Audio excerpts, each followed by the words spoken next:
Marquette County Board of Commissioners to order. All commissioners in the presence and the flag, please.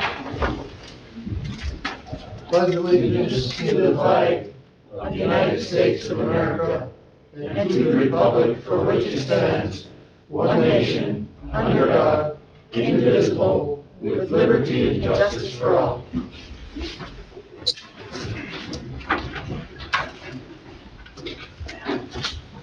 Next item is approval of the minutes of the following meeting, equalization meeting held on April 13th, 2021. Your pleasure. Look at approved. Moved by Commissioner Alholm. Have support.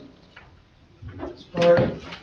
Commissioner DePietro. Questions or comments on the minutes? All in favor say aye. Aye. Opposed? We have no proclamations, presentations, or awards. Approval of the agenda. Approve the agenda as presented. Moved by Commissioner DePietro. Have a support. Support. Commissioner Adamini. Any comments on the agenda? All in favor say aye. Aye. Opposed? Public comment. Anyone wishing to address the board, please announce your name and you may speak. Marquette County Sheriff Greg Zyber. You hear me? Yes? Okay. Now, for the pleasure of the board, I have the stats for the month of April. The road division responded to 212 calls for service. At least 30 accidents, wrote 113 citations. We served 138 civil papers. Took in 136. Up for arrests, we had 1 OUIL and 5 OUID, which is operated on the influence of drugs. 4 retail frauds, 4 drug arrests, all of them were meth charges. 2 resisting, obstructing, 2 burglary, 1 fugitive. Our special operations did some dive training, lifting bags, swift water, mature equipment change over to spring and summer. For our jail, we launched 76 males, 27 females. Our average daily population was 68. Average 9 federal inmates per day. Because of the resignation of 4 correctional officers, we're temporarily closing the detention center and looking to hire more officers. We're also looking for a cook. We lost a cook, and the company that we contract with is attempting to hire a cook. So, and it's not only a problem here in Marquette County. I had a meeting with all the Upper Peninsula sheriffs, and everyone's having real problems hiring anyone. Let's see, 131, they went to 2 personal injury accidents in Sands Township, responded to a structure fire in Ishpeming Township, Champion Township, County City, and Ishpeming City. That's the month of April 2021. Thank you. Any questions? Thank you. Next, We have Paul Marion. Paul. Yes. Paul may speak. Yes. Good evening. I'm Paul Marin, 274 Eagles Nest Road, Marquette Township, Michigan, and I am attending tonight because I want to listen very closely to what Mr. Brown has to say, and I would like to reserve 5 minutes to speak at the public comment at the end of the meeting, and if possible, under your rules, I would like to donate that 5 minutes to Mr. Dennis Ferraro on my behalf. Okay. Thank you. Any other public comment? Any other public comment? Any other public comment? Hearing none, we'll go on to review of claims and accounts, total expenditures for the period April 19th, 2021 through April 9th of this, $488,024.18. Bi-weekly payroll for the period ending April 17th, $708,105.71. Electronic payments for the period total $17,915.60. Motion to approve would be in order. Move to pay the bills. Moved by Commissioner Aho to pay the bills. May I have support? Support. Commissioner Adamini, questions on the bills, comments? All in favor, say aye. Aye. Opposed? Next, check number 205351 dated 16/21 April, $23.63 payable to Elder Delta Co-op, and Commissioner Aho does not vote on these as she's a member of the board. Motion to pay the bill to Alta Delta. Support. Motion by Commissioner DeRosa, supported by Commissioner Adamini. All in favor, say aye. Aye. Opposed? No public hearings. Privilege comment, Gavin Brown, Mama. So, welcome, Gavin. I don't think he's on with us yet, so, Not, okay. so I texted him to see where he's at, so. Informational items, 10A, American Rescue Plan Act. We had a report from the Treasury Department of Michigan at the QPAD meeting, so I brought a copy of the report for all the commissioners and our staff, including the county administrator and the financial officer. We've been looking at the issue a little bit and have made some, I guess, preliminary plans of some options that we might be considering, but the final guidance isn't clear for everybody, so you want to comment, Scott? Yeah, thank you, Chairman. Yeah, we've been asking for feedback from various areas on the plan, for things that people might be interested. There's very little guidance right now out there as to what's eligible. They gave us several criteria components, and we're building a list based on what we think can be eligible, plus some other things, both from infrastructure and the internal aspect of things that are needed. And so we've been building that list, and right now we'll be waiting for guidance. We expect the U.S. Treasury will have guidance by mid-May. That's what we've been told, and the first distribution is supposed to happen sometime in mid-May as well. So that's what we're expecting, and if it's what we think, we're looking at half of about $12.9 million is what we're expecting, half of that. So we'll keep you posted. What we'll probably do is get a little bit more comprehensive with that list. Once we understand more of the guidance, we'll be reaching out to more with the department heads and others and putting together the list. Similar to what we did with Sawyer.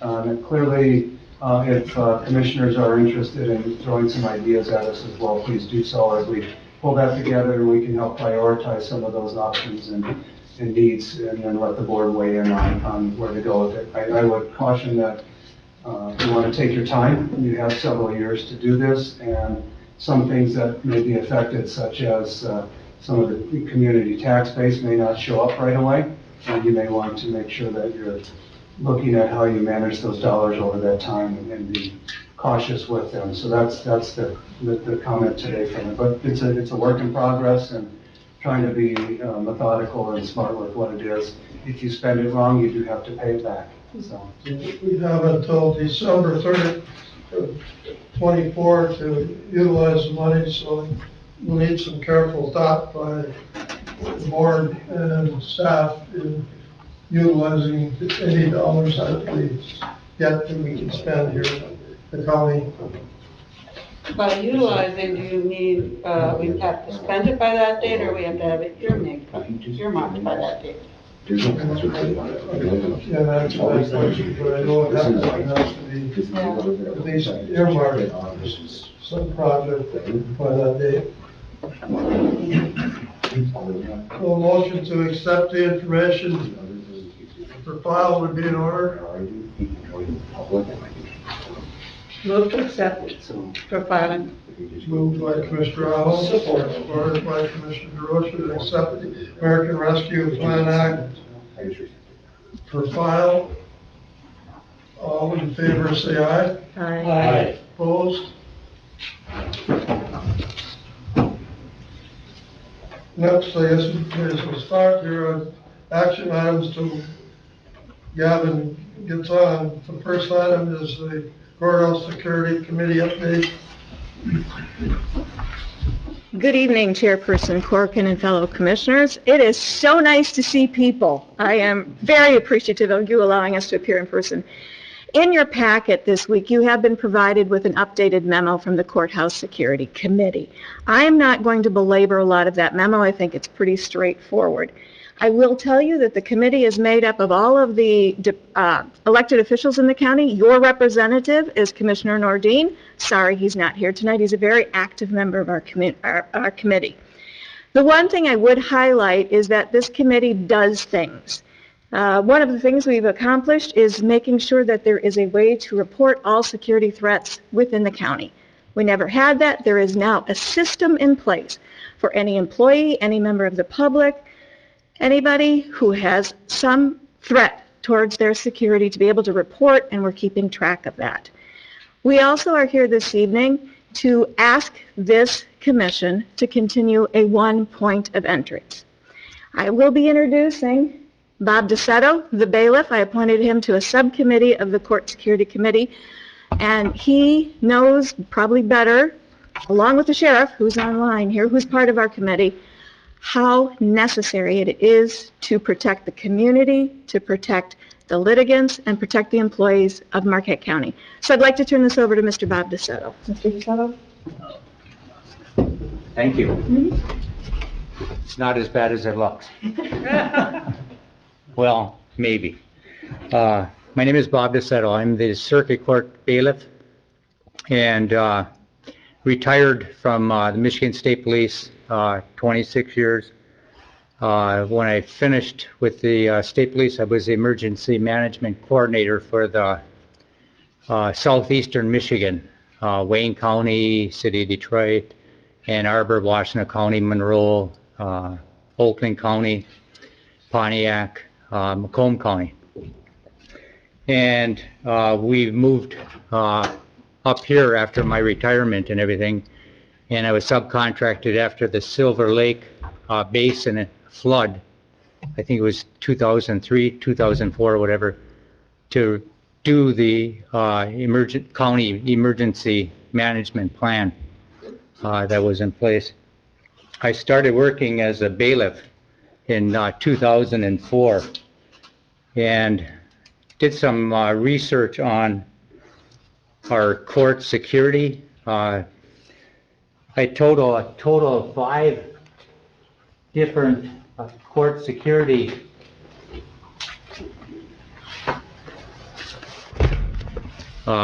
studies that were done of the courthouse. And the very first one was in April 1st of 1992. And that was done by the Region 4 Management for the Regional Administrator for the State Court Administrative Office. So the first one that I was able to find was April 1st of 1992. What they did was they came in and did a survey, a study of the security needs for the courthouse in 1992. And they came up with recommendations for changes that were needed to be done. June 2nd of 1997, they added a little more fluff to the report, considering how thin this one was. But it basically says the same thing. It was done by the Michigan State Court Administrative Office, James Kovold, who was a management analyst. Security study of the Marquette County Trial Court facilities. The next one was done in January of 1998, like less than a year later. That was done by the Michigan Municipal Risk Management Authority, consultant William Page, January of 1998. Same thing, recommendations on things that needed to be done. Court security guidelines, July 3rd of 2002. That was done by the Michigan State Court Administrative Office. Again, recommendations on things that needed to be done. Number 5 is a very comprehensive study. And it's basically the majority of this notebook right here. Again, recommendations on things that needed to be done. In all these, the single point of entry, and this is written, currently there are several entrances to the Marquette County Court building. A single entry point allows for better observation of the public and minimizes where any possible threat may attempt to come into the courthouse. In the event of a lockdown situation, a single point of entry reduces the amount of time needed to secure the building. They go on.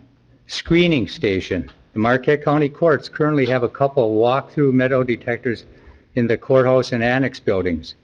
The understanding is these devices are used where there may be a contested or high-profile issue coming up for a hearing.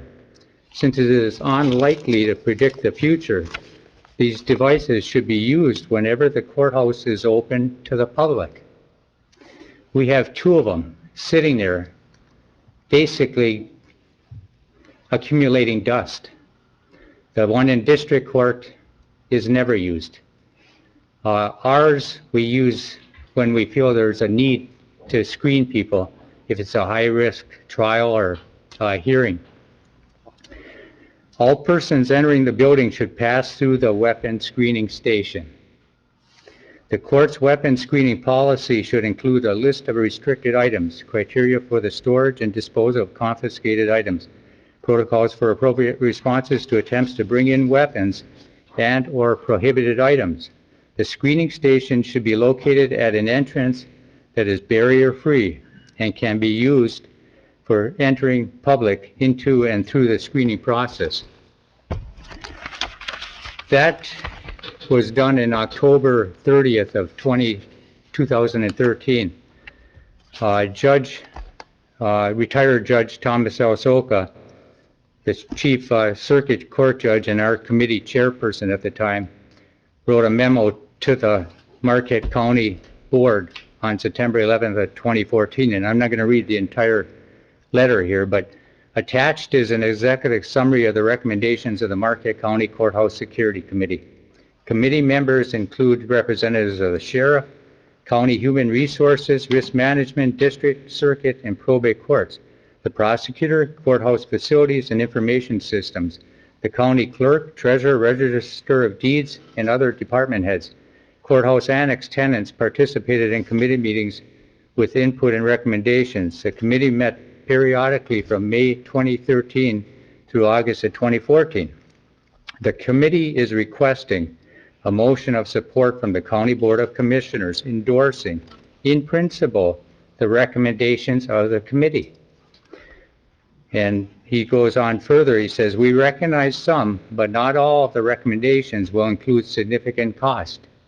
The cost-related items would have to come back to the board for authorization before expenditure or implementation.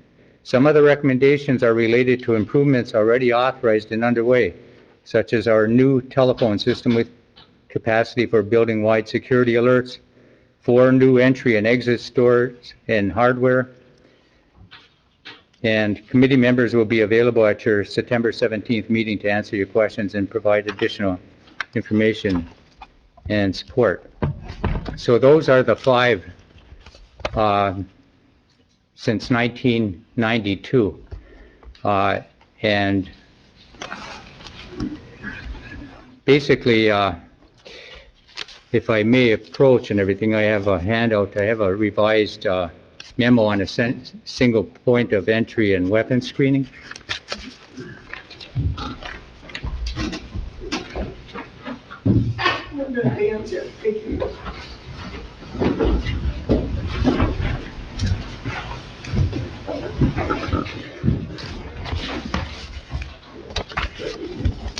And we got one more handout.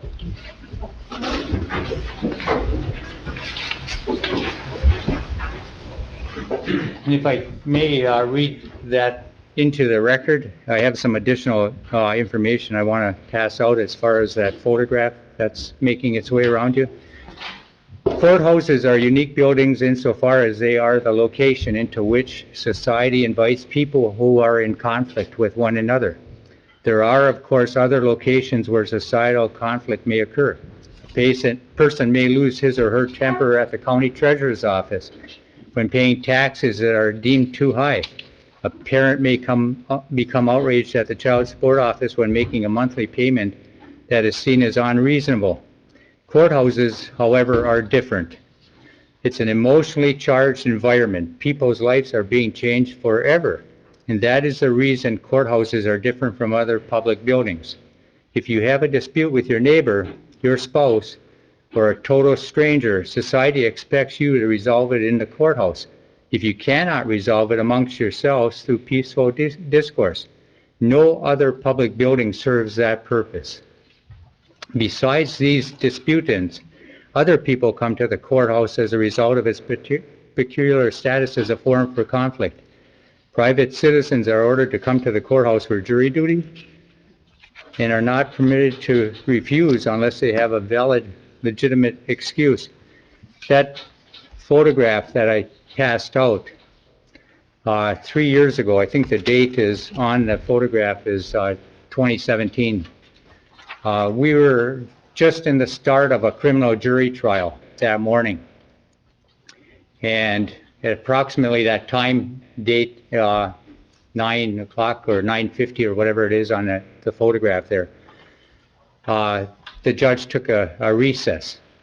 The jury was mainly out in the hallway. This person here, and I'm going to identify by name, was in war with her ex-boyfriend, who they had a child together.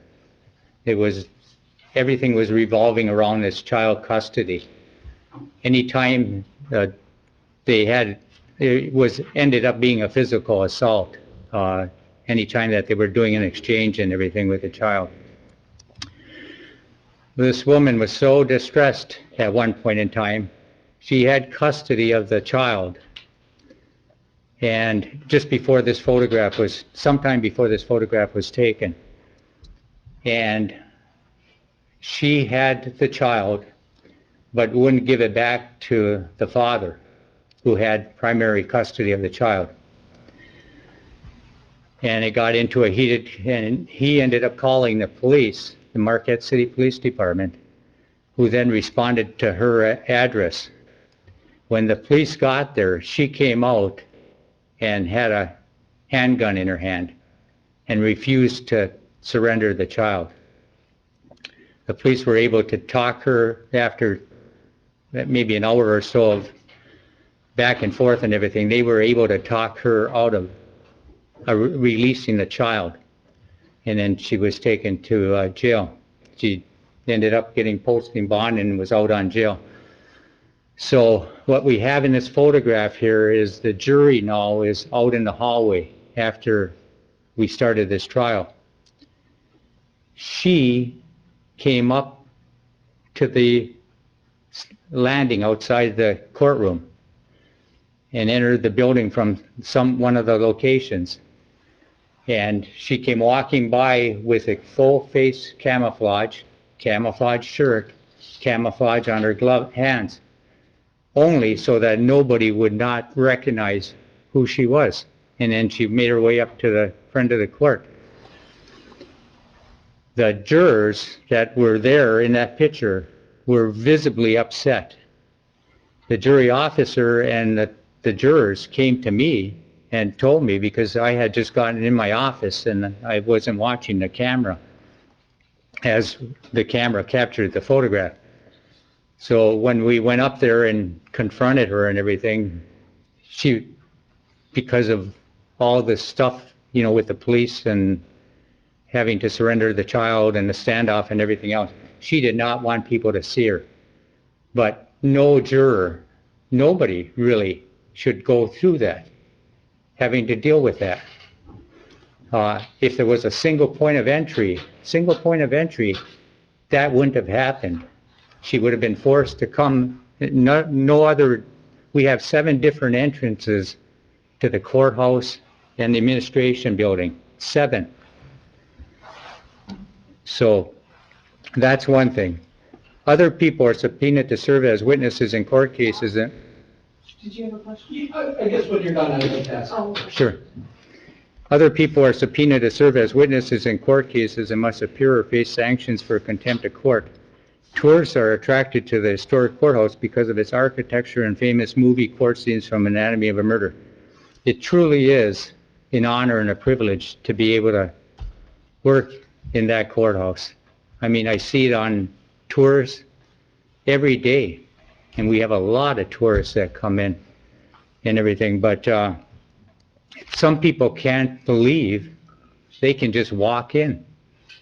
We've had, because of the confines of we've had the metal detector sitting there in the hallway on the landing. So if we need it, all we had to do is turn it on and everything. I've had people come up and stand there and wait to go through. I mean, they're accustomed to going through airports and other public facilities where they have to be screened. But we don't have that. So some people, including school children, come to the courthouse simply to observe or learn about how our justice system works. Although these people have a choice whether to enter the courthouse, they do not invite violence upon themselves just by entering the building. Thus, the issue of courthouse security is not one that merely involves protecting judges and lawyers. It's also an issue of public safety for the whole community. I have, in this case here, we have files of people 29 files of people that have posed a threat and have been a security issue. How far does that go back? Pardon? What time period are the 29 files? Some of them would be about the time that I started. There was some like newspaper clippings and everything else in here. But these would be pretty much in the last 14, 15 years. So it's 29, and some of them are, the files are fairly thick because we've had people that have made threats to or intimidated the workers at the clerk's office. We've had the same thing at the friend of the court on numerous incidents where people come in and they're upset because of how much they have to pay in child support, the child custody.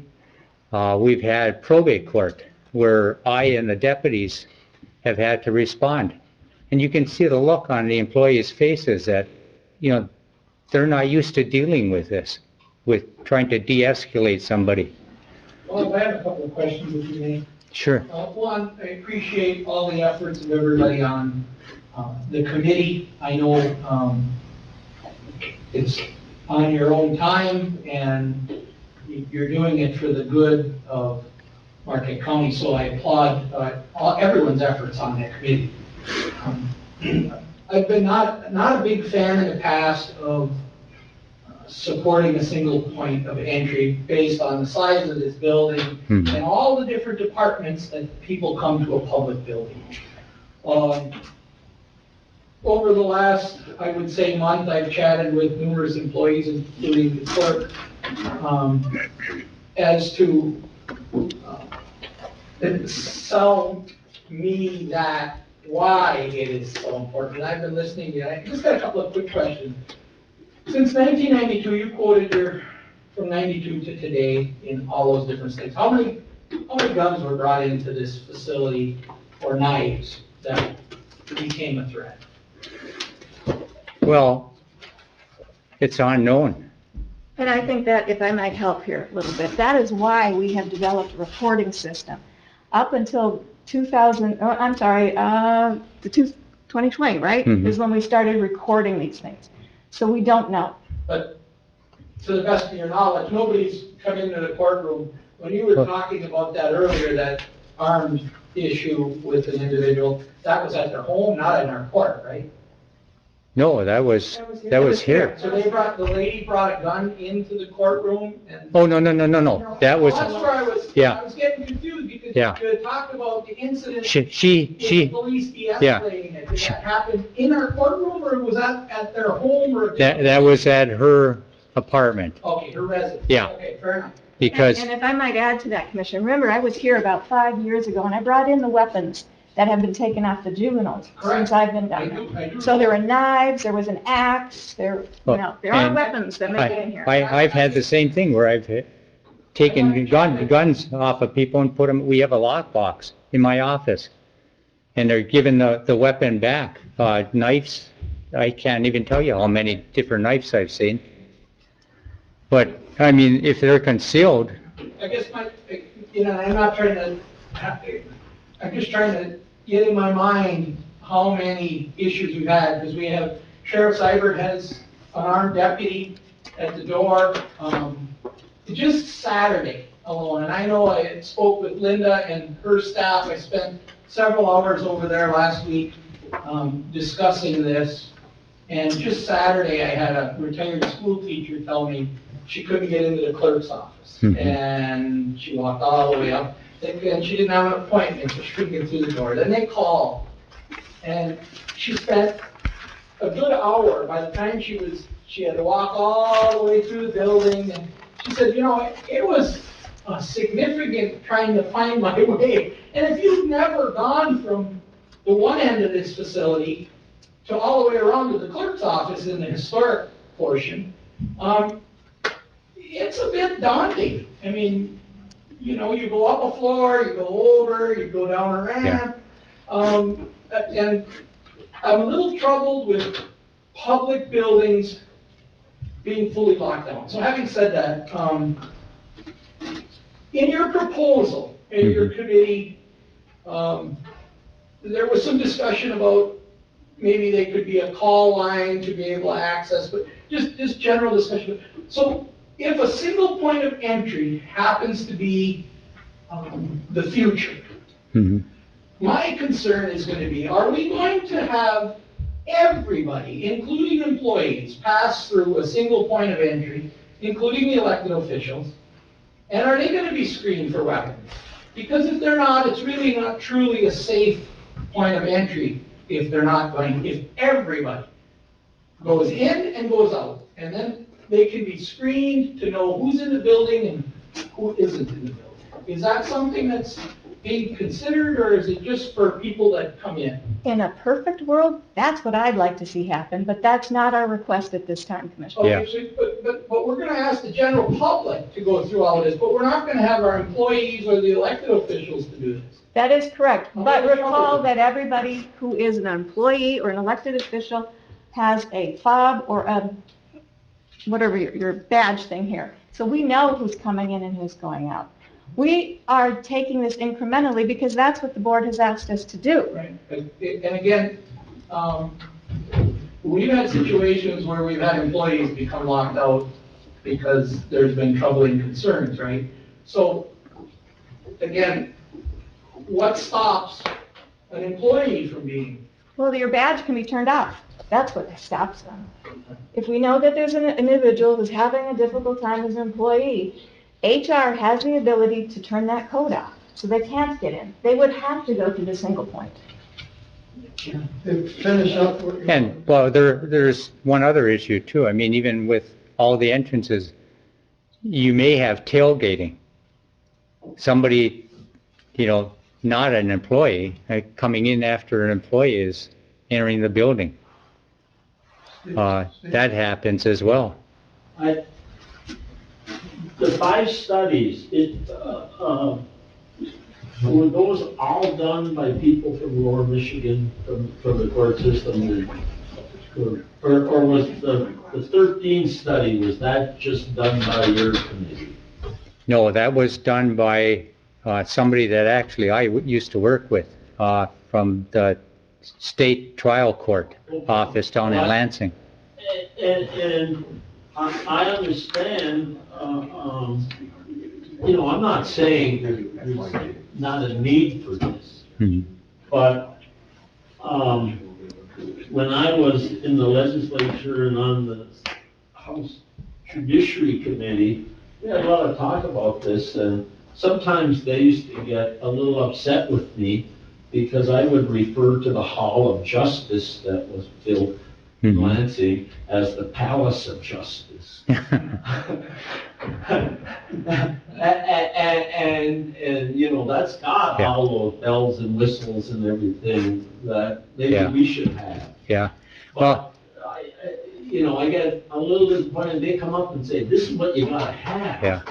But they're not putting any dollars with it. yeah, I've got a whole different file. And, you know, this is not gonna be, inexpensive thing, so,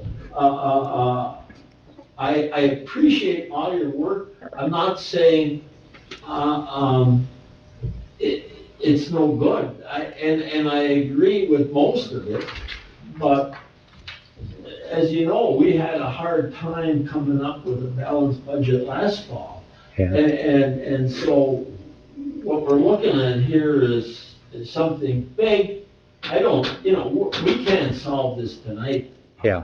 And- Well- and so, you know, I'm gonna move that we accept your study, we accept the stuff you gave to us. We're not gonna just throw it in the wastebasket, but it's something we're gonna have to address when we get to budget session. Sure. I'll second. Motion, support, okay. Any other questions at all? I'm on the security committee as well. Can I give you an example of something? Because everybody thinks my office is, a lot of daisies and lollipops, but it's not. So let me give you a fine example that I shared with Commissioner DeRosa a while ago. I had a family in my office doing passports, okay? So I had a 5-year-old, a 10-year-old, a mom and a dad. Then I had a disgruntled individual who approached and came in the office. And he had friendly court issues. So somebody was taking his child. So I had to call and get security, have him removed. I pulled the family into my office till he got out of the line. Then I had to hold them hostage in my office until he was gone, which took 30 minutes. This was not an easy thing. These things happen. He didn't even have a weapon. He didn't need one. He wanted us. So I just want you to know, weapon or not, we have security threats. However, he is on a radar, and I think it could have been stopped before he got to me. Oh, so, I have a question. Because he's had a history of this. Do you have a white button like we all have here? We have buttons. My I didn't have time My to question get a is, button. do you have a button? Mm-hmm. Did you use it? You know what I use? I use Bob. He's closest and fastest, Okay. and he has a gun. Well, I guess that's my question. And he's a man, and they look at us as we're women. Well, that leads me to talking about a gun. I didn't have a gun when I first started here, and here's what changed it. My idea of being armed. A motion of support to accept the report, refer to budget time for discussion. Any further comments from the board? I do have one question, I think it's directed to Judge Hill. You noted in your memo that the board budgeted $10,000 to look at a reconfiguration of the courts. And I'm wondering, has that moved forward? Has there been any expenditures done? And Not as far- already added that? I'm sorry, not as far as expenditures, but there has been a lot of work done. That's something probably more that Mr. Urbich could respond to, or I don't know if Aaron is on the Polycom or whatever this is. But are you talking about the movement of the courts upstairs? Yeah, I Yes, guess it's a there's- general question. It Yes. is moving forward. It is moving forward. Our committee is just watching it because we believe that would be very advantageous for security. But our committee's not in charge of that. Okay. Oh, okay, thanks. Only comment I would have, I guess, is it seems nowadays wherever you work, you're in danger. So it doesn't really matter. I was a school teacher for 35 years, and I see more people being shot in schools around the country than I do in courthouses, to be very frank. And that's why schools are in lockdown right now. You can't get into a school unless you go through one point of entrance. Anyway, we have a motion on support. Any other comments by commissioners and questions? All in favor, say aye. Aye. Opposed? Motion approved. Thank you. Gavin is with us now. Gavin, so when we're ready, Stop the action items and let Gavin give his report. you're gonna put them up. I thank you. And we just want to thank everyone for taking time out of their evening to join us. And we will give you a rundown of the Michigan Launch Initiative, an update of everything we're doing. Good evening, I'm Kevin Brown, and I have the honor to serve as the Executive Director of Michigan Aerospace Manufacturers Association. Our goal is to promote the aerospace manufacturing industry in our state. So that Michigan be recognized as a space migrated and an appropriate space ecosystem. When we talk about everything we're doing, the launch facilities are just one part of the overall picture. There's no doubt that Michigan can and will basically be one of the leading commercial and U.S. government space industry. The future is in front of us in low orbit space and space. It's not so the space up to this point, they're really focused on many different issues. We're going to be focusing on what the future of space is. We have Michigan is human talent, the manufacturing prowess, the critical infrastructure, and the technical expertise. Our state is clear this dynamic. Particularly in UP, our cabinet will play a vital role in positioning Michigan as a leading space with many items in the ecosystem including the launch facility proposed. We'll take a little bit about our organization. A little background, founded in 2007, to be voice for manufacturing services, aerospace, space, and defense. Much in the same way that OEM fish automotive supply. Moving forward works to promote those and support the key industries of aviation, aerospace, and local and state government. We provide a wide array of services for our members for business development, legislative updates to industry events.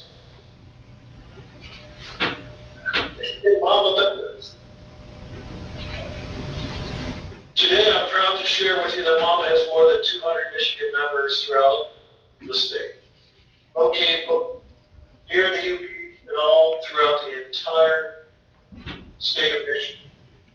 We have members focused on all phases of manufacturing, from tool and die, makers, final assembly, and testing.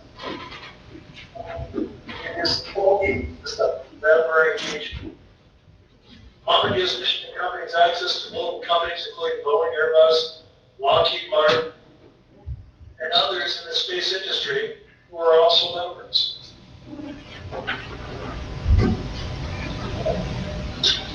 MAMA's focus areas for 2021, we are focused on 4 primary areas. First is the Michigan Launch Initiative, which is the primary focus that I will talk about later today. Second is the development and promotion of 5G space-enabled communication for advanced mobility, which will serve both government and local communities and commercial users, including autonomous vehicles, healthcare, and education.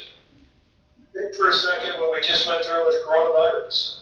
Part of our goal in the UP is to provide continuous accessibility to broadband connectivity, no matter where anyone lives in the UP. Third is the removal of space orbital debris, which extends our commitment to the environment. As we look at overall environment, not only being land, air, and water, but including the space above our heads. And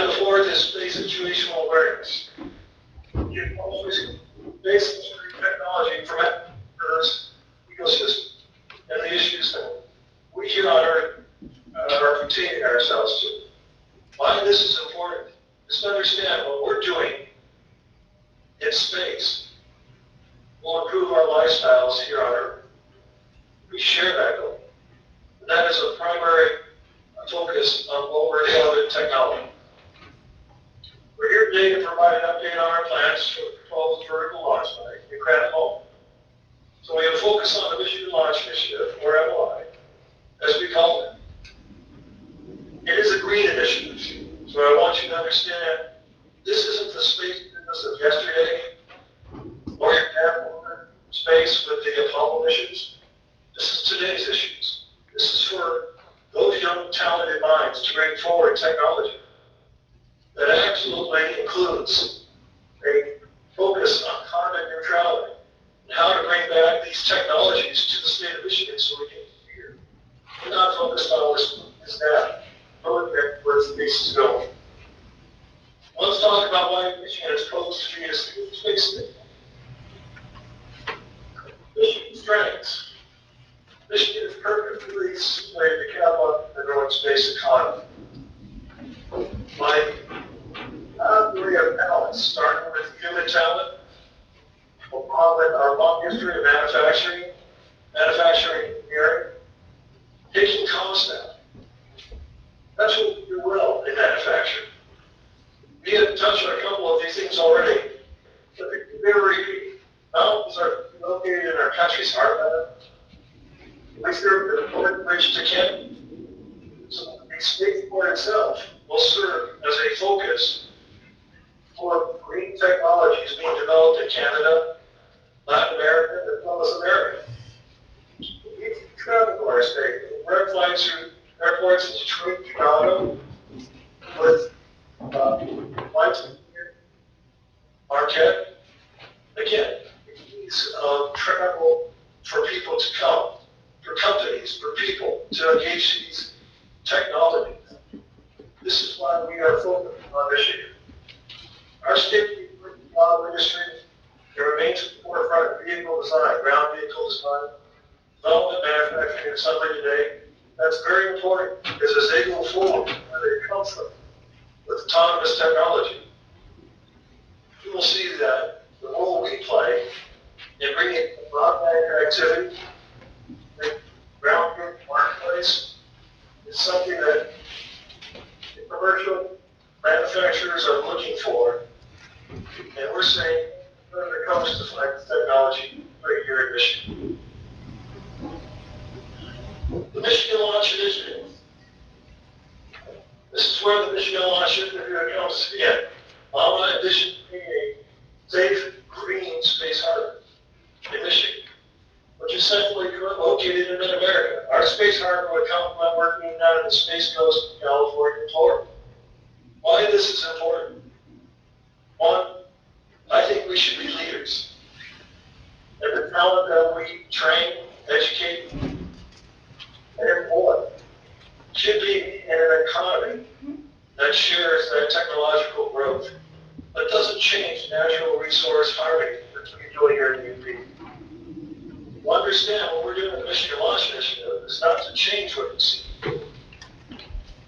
but to help employ people, bring people that will be looking for good employment to the area, to grow, to be neighbors and neighbors. Over the past several years, we have focused our efforts on the Michigan Launch Initiative, which is working to develop a spaceport facility for this small and mid-type rockets carrying satellites to low Earth orbits. Why is this important? We're not building a Cape Canaveral, nor do we have that connection. So when people think of a spaceport, do not think of a large behemoth of folks at Cape Canaveral. In fact, the roads that you travel, the waterway that you travel, will not change, will not see any impact or visual change to your national you enjoy today. The Michigan Launch Initiative is a private-public partnership dedicated to identifying and creating horizontal and vertical launch platforms, along with the Command Control Center, command launch, satellite operations, and spatial awareness. But it's also to look at those companies that host technologies such as small debris removal, to also include those companies that are focused on their wares Michigan Tech, held here in town. So again, what we want to do is give those great minds the ability to have that option to stay in Michigan, to enjoy what they've grown up with, so they don't have to move to them. Let's focus on LEO constellations. They will offer 5G voice and data communication, global 5G internet access, and a 5G autonomous vehicle network, and weather monitoring through a series of network, mini, micro, and nano satellites. So for instance, if you look at our current administration, the Biden administration, and climate change, the information that helps us understand it, the information that helps us look at Earth's health, comes from those LEO satellite sensors. Again, our job is to help build the resources so that we can improve our lifestyle along with the Biden administration's goals and objectives. And so just think for a minute the many ways your life is touched by satellites. Today, you're on the phone, the internet that we're connected to now virtually, the use of your child's remote learning or your home office, the weather app you have on your phone, sharing medical records here within the facility, the hospital in town. When you go to the doctor's office, for instance, it health, a lot of information of x-rays and diagnosis done not only domestic, but international. This country's communication system that we will be a large part of, if not a healthy part to the citizens of where we live here in the UP. The evergreens are tremendous, but you don't notice them. And they're only going to continue to grow. And in cases we're able to be the site for 1 or 2 or 3 facilities, a horizontal spaceport, the vertical spaceport, and a horizontal command control center. In fact, many communities apply for more than one, including Sawyer, Marquette, Copper Harbor, and others. Various entities throughout the UP apply for all 3. And they were done simultaneously. So they weren't serialized, they were done not in sequence, but they were done in a PS method, all working at the same time. They were concurrent. So the 3 locations. Hoping you understand what those 3 locations are. Those are going to be the select process that we making announcements for all 3 of these locations to help create this space ecosystem. Again, remember, I'm talking about the space ecosystem. So what we're bringing forward to make Michigan a space state is that you can understand from research and development, those minds that do the engineering, those minds that do the manufacturing, and the launch facilities, our complete ecosystem of opportunity. As the selection process wrapped up, we started by talking about in February 2020 the release of a horizontal launch facility, which is the Escoda Birchcliff Airport, which was again for competitive selection process to serve as the horizontal space site in Michigan. Here, the highest ranking because of its runway infrastructure, business capacity, operational strength, and safety benefit. The vertical launch site was then 5 months later, July 2020. We did meet here at the footsteps of the county building, courthouse, in Marquette to announce the site just north of the city. And again, through a competitive process. We employed the best minds, I think, in the country who evaluated spaceports and to bring forward the talent. So it's just not one and done, it's a continuous process of that talent to Michigan. These sites were ranked by several factors. It wasn't 1 or 2, it was over 40, including existing commercial and public infrastructure, geographic and terrestrial mapping, living standards, and workforce development. So,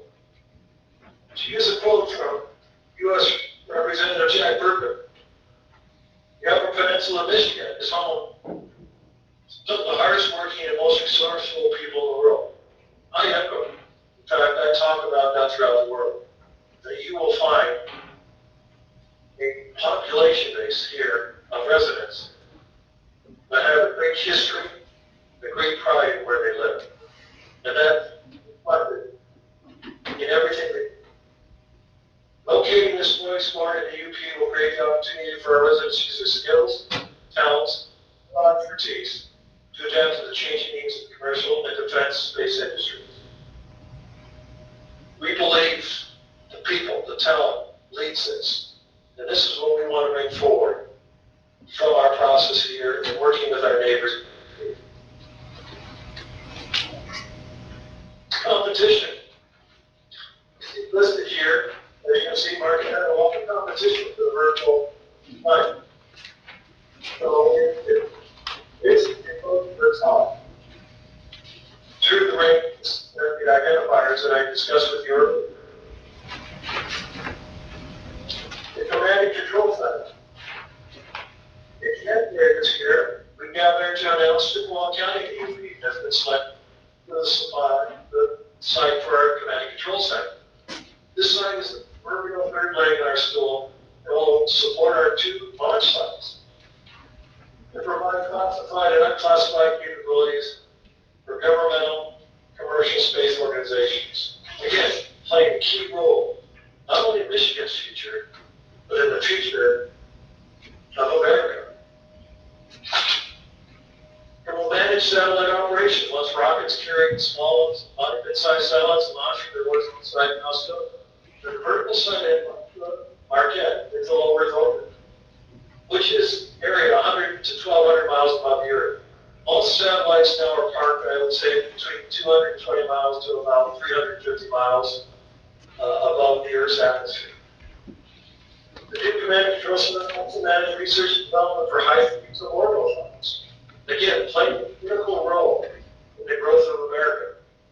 I feel it's important to point out that these locations and the specific attribution of each site were announced publicly at the time.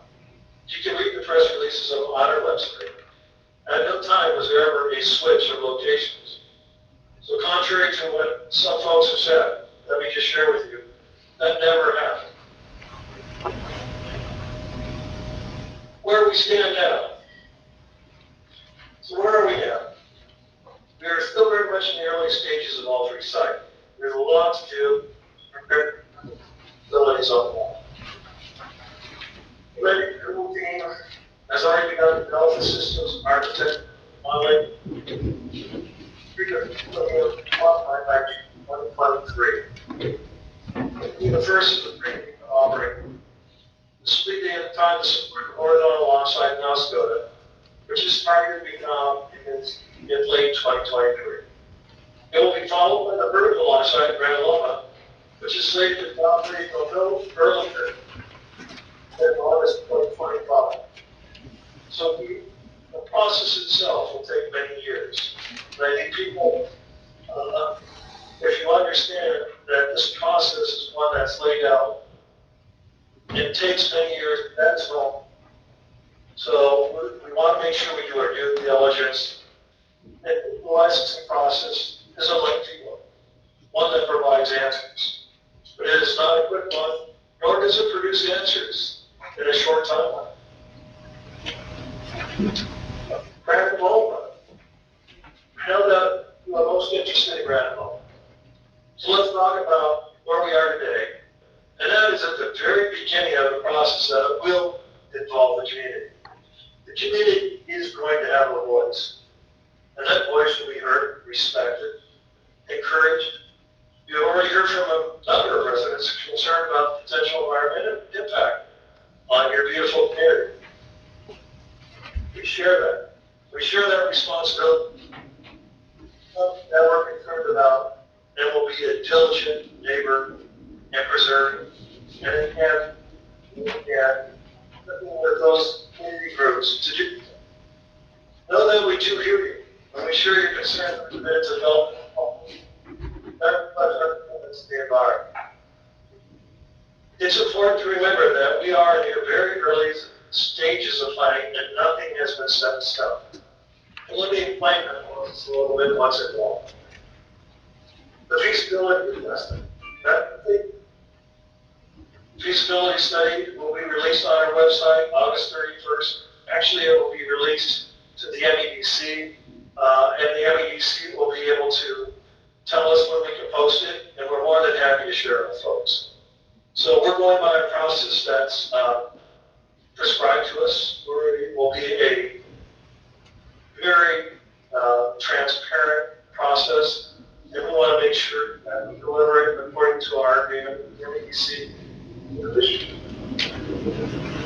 FAA license, pre-application, not going to start until the end of this year, which means design and architecture, concept of operations, analysis, trajectory, commercial headquarters, military impact, environmental studies, safety plan. All things have to be designed. The application submission of master plan.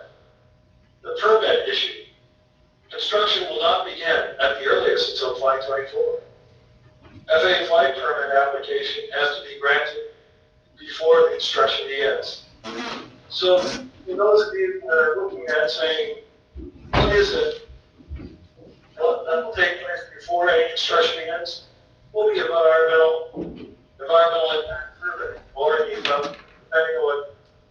The reason I bring this up is because people are asking some pretty good environmental questions, which we respect, and we want to answer. That won't even end probably till second quarter or third quarter of 2022. We will answer all those questions on air, land, and water noise.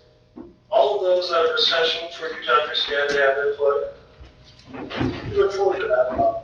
But I want you to understand the process itself does not happen for over a year. In the meantime, that doesn't mean we go silent. We will be doing surveys. We will be helping you understand where we're at and listening to your input. The community involvement, along with the electronic survey, and the sessions and questions, which will really begin in earnest in 2022, first quarter. We're going to partner with the institutions of Michigan Tech, Northern Michigan. We're going to connect with the local economic development teams. Also, let me share with you, frequently asked questions will be on our website to keep you updated. Public input is very important to us. Because I want you to understand the culture of what we're doing is not to come in as a company. It's to come in as neighbors. Neighbors with technology to share, to grow with. A great initiative that will help our government, help manage the people of society, which we all live on here in Earth, to make us healthy. And it's also to bring new technologies that, quite frankly, will be developed by the youth of America. I say the youth of America, I'm 61, so anyone under 60 now is the youth of America in my book. The reason I bring this up is because we have to depend on the good minds that are being educated in Michigan to bring forward these answers. I don't want them to go to the coast. I don't want them to move away from the land they grew up and loved.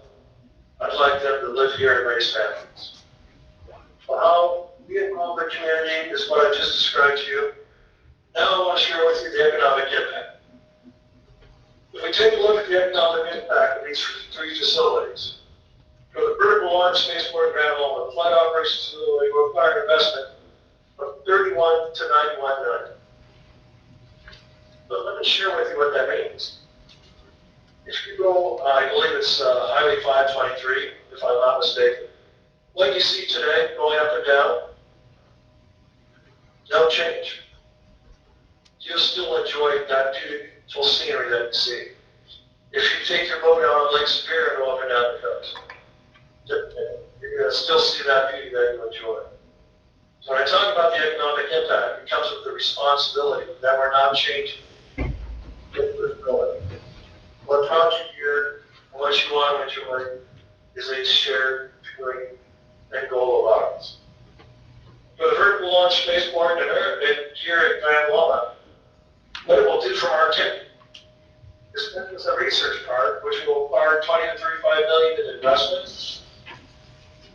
And so what you're seeing is also for command and control center work on the other side of the state in Chippewa, for a $20 million investment. So we're bringing investment with responsibility. That's one of the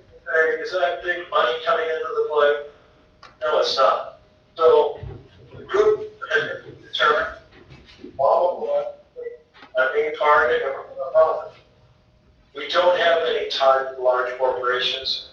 The reason I say this is because the investment is going to come hopefully primarily from Michigan. And Michigan people looking to invest in their neighbors' growth. That's our goal.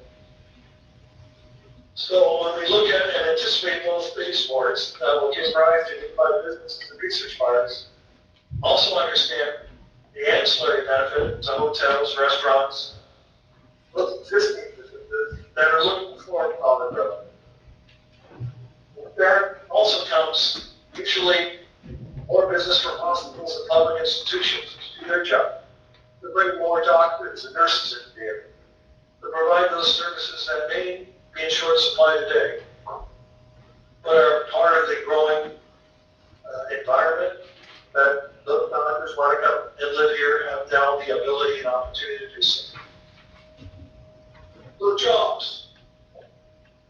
This is particularly interesting because I think when you look at how does this translate into jobs, these will come in many forms. From design, build, construction jobs, to bring our mission to life to the mechanics, engineers, scientists, analysts, and other satellites off the ground and indoor. Again, we want to do this with as many Michigan-trained minds as possible. And in doing such, that means that we do so with a diligence to incorporate as many of the academic and commercial companies to continue that their growth. We are individual vision to be shared involved.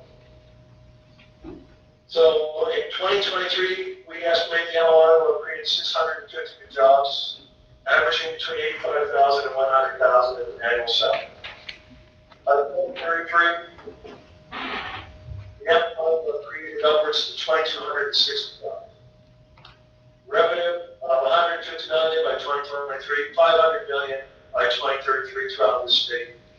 And that's why it's important to remember we're building a space built on technologies, brought forth and forward by the great minds that are being educated, trained, and looking to the part of this curriculum the year edition. So moving this year forward, we believe that this is not our mission, it's all of our mission. It's ensured the ground has already been established, although we have a lot of work ahead of us. That includes monitoring the Space Launch Initiative in order to develop a robust space ecosystem. It's an exciting time to be living and working in Michigan. We want that experience to be shared by both the youth and those residents, longtime residents here, so that the lifestyle, the standard of living for all of us, continues to move forward. With that, I'm happy to open up to any questions. Questions of commissioners? I guess I have one on the jobs. You got 650. What does that refer to? All three sites or just here? The 650 is going to be, quite frankly, the build out of both direct and indirect jobs throughout the state. So how long a period of time will that be kind of the number that we have? Will we have to wait till 2033 to go up? Kind sir, by 2023 we'll have created 650 jobs. I have one comment, Gavin, Commissioner DeRocha. I guess I would like to see Mama have some level of public engagement with the local units that you'll be proposing operating in. That's been pretty much the feedback that I've heard. The local unit needs to be kept abreast, and I appreciate your time today, certainly on this update. I would encourage some type of local, whether it's hearing or meeting, to address some of their local concerns as well. Thank you. Appreciate your time. We share in that. So when I gave you the timeline for things don't really happen until next year, doesn't mean we remain silent and don't hold what I would call listening posts. So we will engage in that, both electronically through surveys, and I will come up and look forward with our partners to engage in answering the questions and concerns of the community. Thank you. I guess the next question, when will you know that you have the financial backing to do all that you're proposing here? We're already involved in that. So the majority of the financing comes with the licensing. So if you look at the financing we're setting up, there are phases of that, and each site is individual. So one's part of the finances for the licensing process. The second part is for the physical build-out. So the physical build-out is quite robust right now. If you've seen the investment in space, and we're already procuring money for the licensing process. We're going through that process right now as well, and I'll slow it to the license.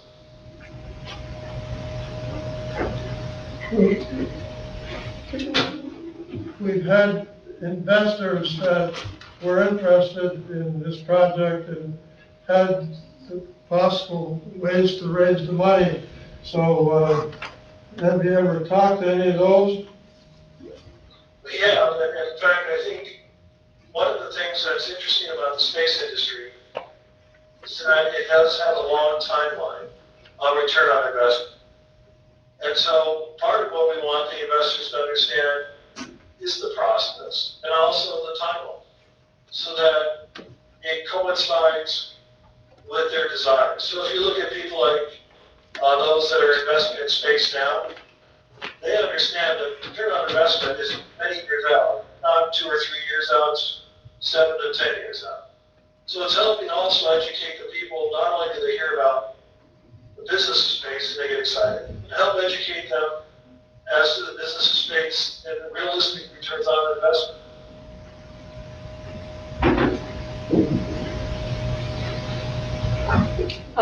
Good evening, again. I'm Karen Alholm.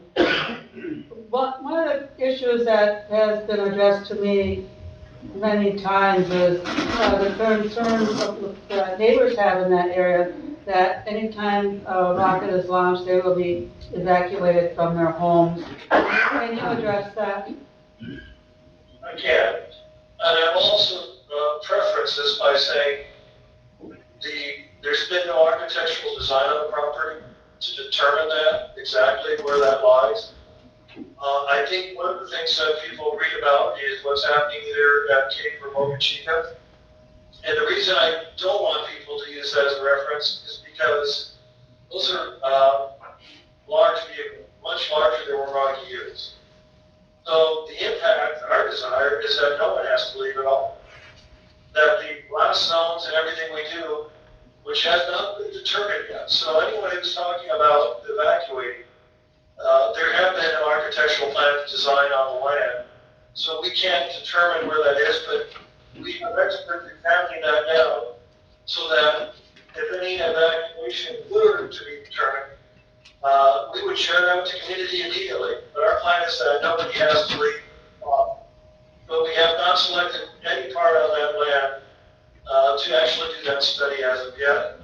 But I can assure you that that is our intent, that nobody has to leave their home. That is our primary concern. How do we alleviate any concern of that nature? But we can't answer that until the architectural design on the property is actually put together. And then we will release that. There will be transparency so people know exactly what we're talking about. But none of that has been done to this point. Thank you. Do you own the property yet? No, we do not. So where's the state of those negotiations? I will tell you that it's been nothing but a very business profile, very professional with the owner, and we're in sync with, as we develop or we establish the process together, and when that process of transaction will take place. But there's still some things to be ironed out. But I will tell you that Mr.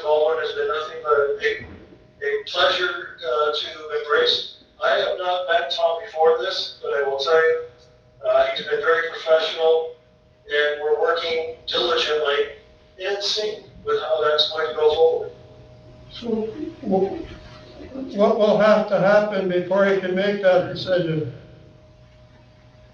Well, there's a couple things. We just have to make sure that as we work with the community, the program goes forward. So, that's why we want to educate, listen, deal with the community, make sure that the project goes forward so that the investment can be made.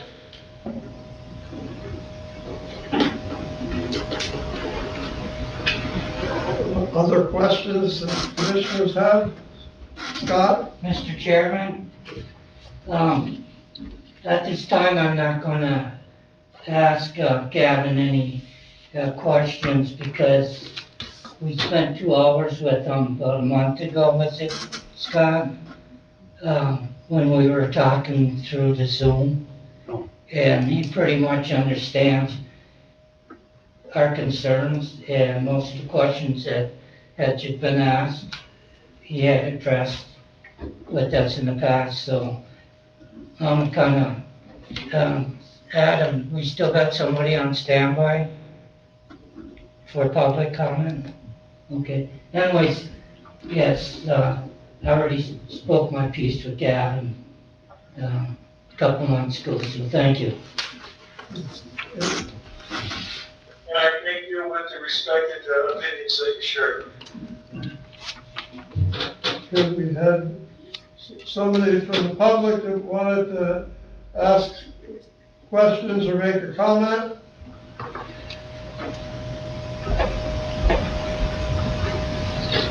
I think Jerry, they wanted to do that at the end of public comment. Are you on the line? Guess not. Hello?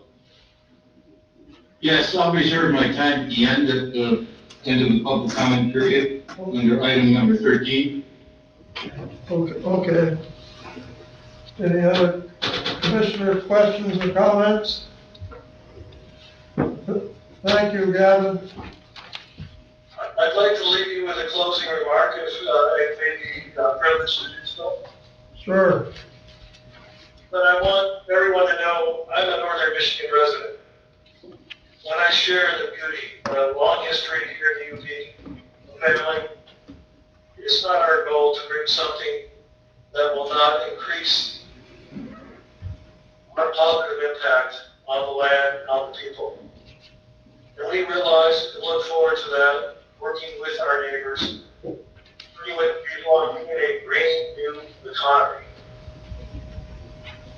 to make sure that Michiganders and the UP will live and prosper. It would be our honor to serve the people of the UP. And I thank you for your time. For those of you there at the county boardroom and those at home, thank you for allowing me to spend this time with you tonight. Thank you. Thank you. Next, moving on to the action items. The next one is consideration of the release of the draft master plan to the public. Sarah, you want to make any comments? Chair's here. Sarah, you want to make a few comments? Yes, on behalf of the Marquette County Planning Commission, Senior Planner Emily Leach and I are here tonight to ask the board to approve distribution of the draft Marquette County 2040 Master Plan, which will formally kick off the public review period. I'm going to share my screen and really show the commission quickly what we've been up to. This has been a multi-year process. The last time the master plan was completely overhauled was in 1982, so it's been a big project and a very worthwhile project. What we have here now is a vision statement of what the community wants Marquette County to be like in 2040. And we have 10 overarching goals that help us get to that vision statement.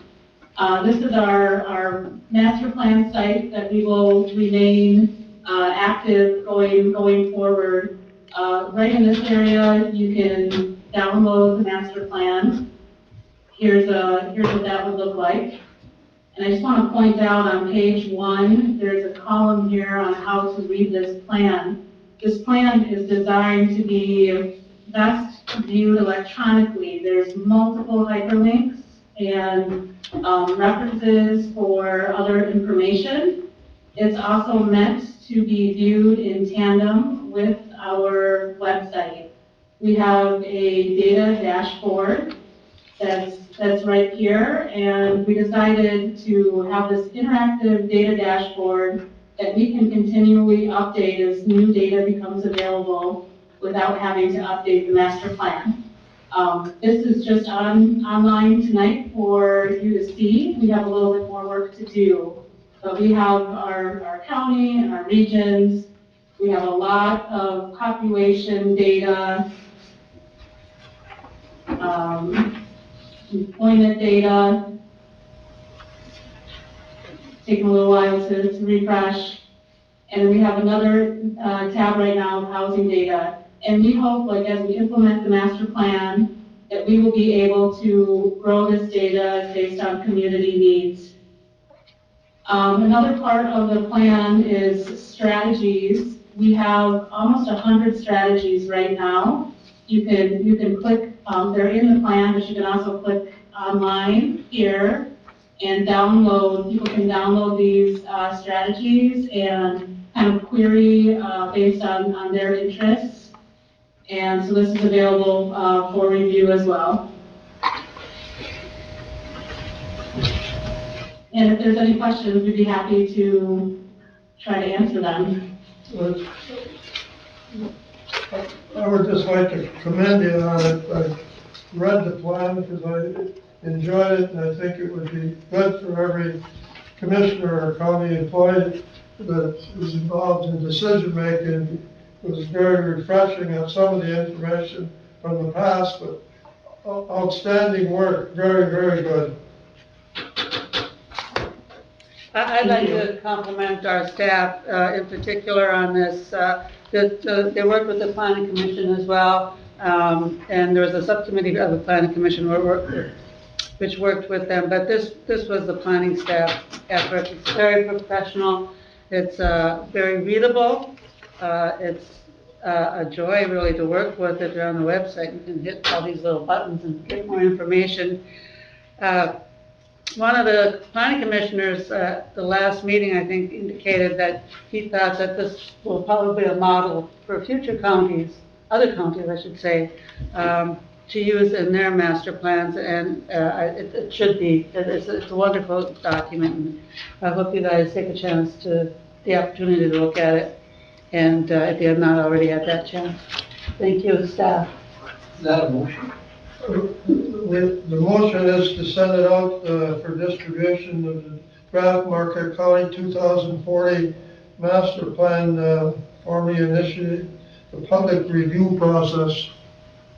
I will make that motion. All support. Moved by Commissioner Alholm, supported by Commissioner Grossman, and I know you haven't had a lot of chance to do this publicly because of last year and the pandemic, but going forward, I think that you may get opportunities to do this, and I think it would be very worthwhile for you to do it because you did a great job with it. Job well done. Further questions or comments? All in favor, say aye. Aye. Opposed? Thank you. Next, boundary survey work, Sugarloaf Mountain Natural Area. This is something that the board asked for. And they've got a couple of bids from Peninsula Land Surveying and Lake State Land Surveying. And the recommendations, staff recommends awarding the project to Peninsula Land Surveyors, $10,600. So. I move that we approve the recommendation. Motion by Commissioner Ivey to approve, supported by Commissioner DePietro. Terry, you want to comment on it?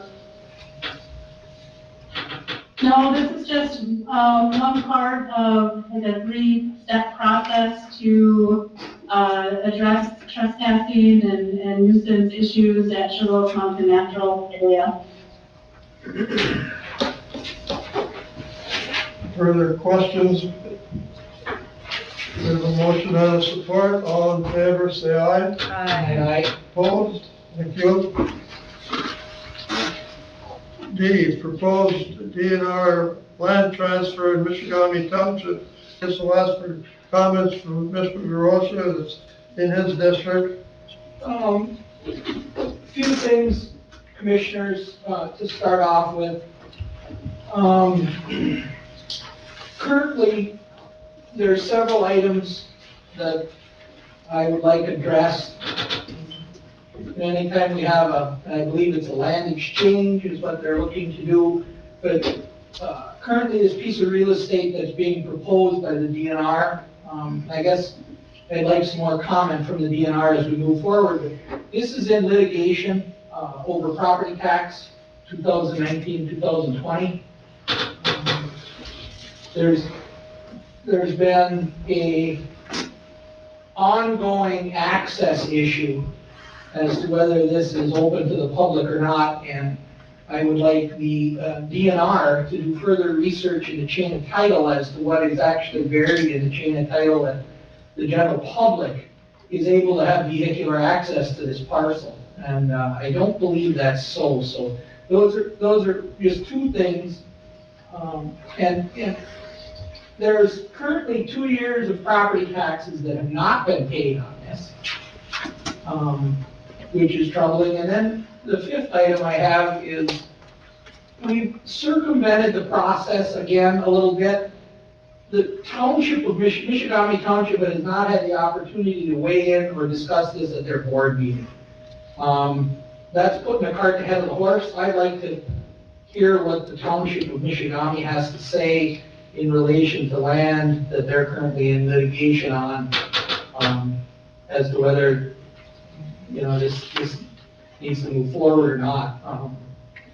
And I think anytime we have an opportunity to open up, and this is a Indian Lake in Michigamme, large fresh body of water that's very pristine. If we're going to do that, I want to make sure that the general public has full access to it before we move forward on this. And hopefully the Department of Natural Resources will be able to come in and make comment on this either at our next meeting or after Michigamme Township gets an opportunity to weigh in as well. So those are my comments. And I guess outside of anybody else's comment, I'd like to postpone any decision being made on this until the next board meeting, until we can hear from Michigamme Township. I guess one that I feel strongly about is the taxes due. We've been involved with Michigamme Township on this tax dispute with the Conservancy, and they currently owe 2 years' taxes, $54,258, and all they want to give it away, somebody not pay their taxes. So the DNR certainly shouldn't be accepting this property until the taxes are paid. And that's an important issue that needs to go to the Stacy or the DNR, is to acknowledge this fact. We don't have to make other decisions, but that certainly she should be very aware of what they owe in taxes in Michigamme Township, and the county of Marquette have been litigating and paying for the litigation on this.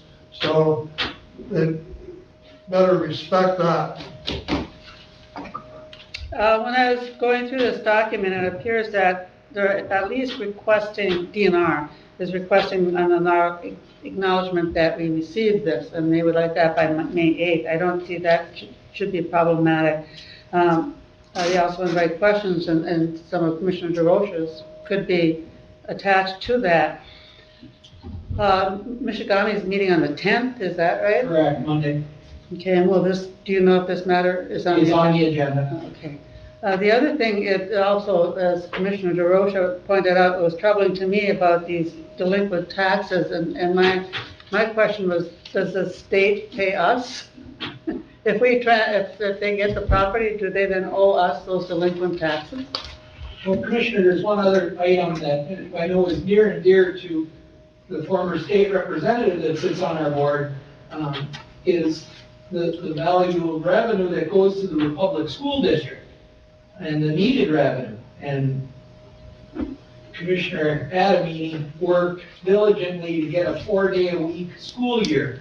I think this has been an ongoing shell game with the Conservancy to not allow full access to Indian Lake. If it's a true going to be public land, we need to make sure that, and the public is going to utilize it, that the public can access it.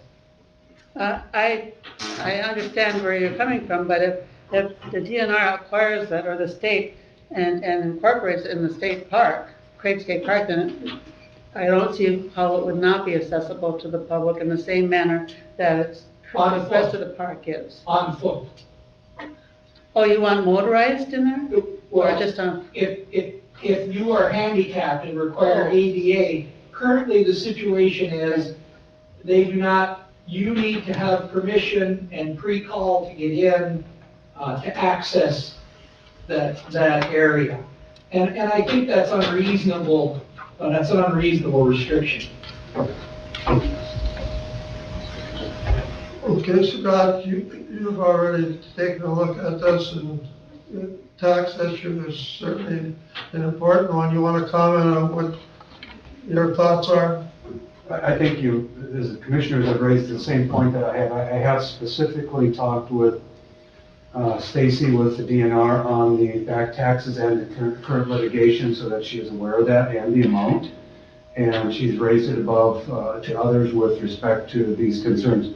I think there's more follow-up we need to be doing with them, or Commissioner Elholm's comment with acknowledging the letter, and we can raise some of these concerns, but that a further discussion is going to take place with respect to supporting this transfer or not after we get more answers. And we could even invite Stacy, somebody else, to speak to the board. This payment in lieu of taxes is a big issue in the UP. We have to pay for services like anywhere else. So they need to take a look at what they're giving to counties here in the UP and the payment in lieu of taxes. That's correct. Doesn't cover the expenses, and you got some of them, like Ontonagon County and Ewan School District for years, been starving because of payment in lieu of taxes, state and federal lands. That's correct, Chairman. They did state that it was implied that there would be a payment in lieu of taxes if they acquired this land, and I asked about the amount, and the amount was significantly less than the annual payment, and I asked for clarification on that because it's barely enough to meet our what we're collecting for the county with our villages and what we acquire from that. So I don't know if that was specific to just one Michigan County Township, what the amount was, or the total. So she said she would look into that further as well. I just want to follow up on remarks that Commissioner Rocha mentioned about the Republic School. Back when I was in the legislature, things were so dire with respect to the finances of that school that they said the only way they could keep that school open was if they could have the state approve them going to 4 days if they met the same equivalent hourly that you can get in a 5-day. And by doing that, they saved, 20% of the fuel for the use of the buses, because they only had to use the buses for 4 days. The hot lunch staff only had to work 4 days, et cetera. And then they could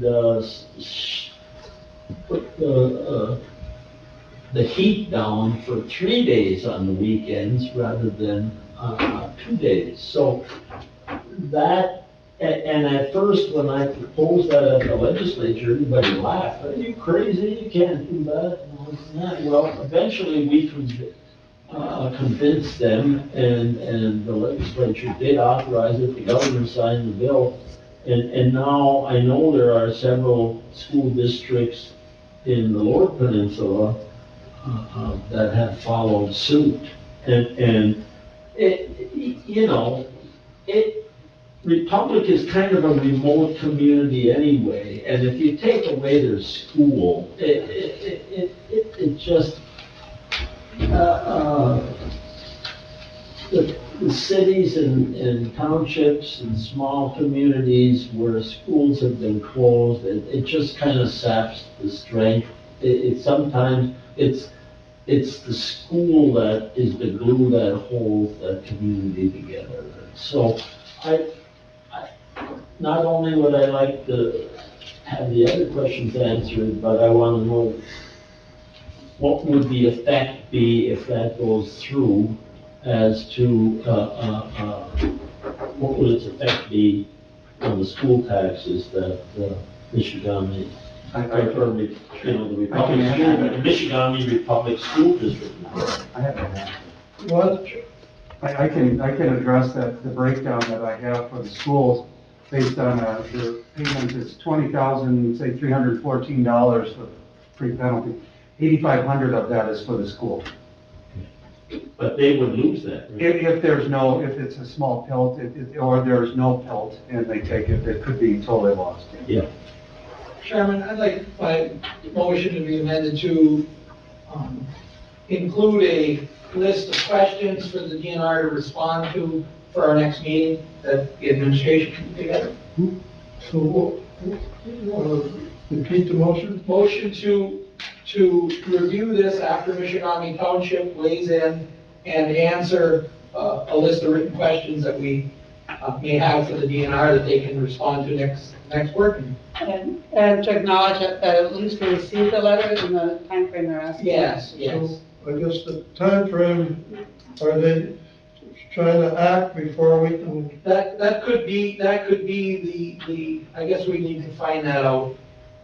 Because I want, known to them, this tax issue. No, I guess Scott, you said you sent it, but send a note that the board feels the same way. Yeah, I will follow up in a more formal response to them, acknowledging receipt of it, listing these questions we want, and I will even ask, as I said, to have Stacy come and speak and address it to the board. Yeah, this specific piece of real estate has been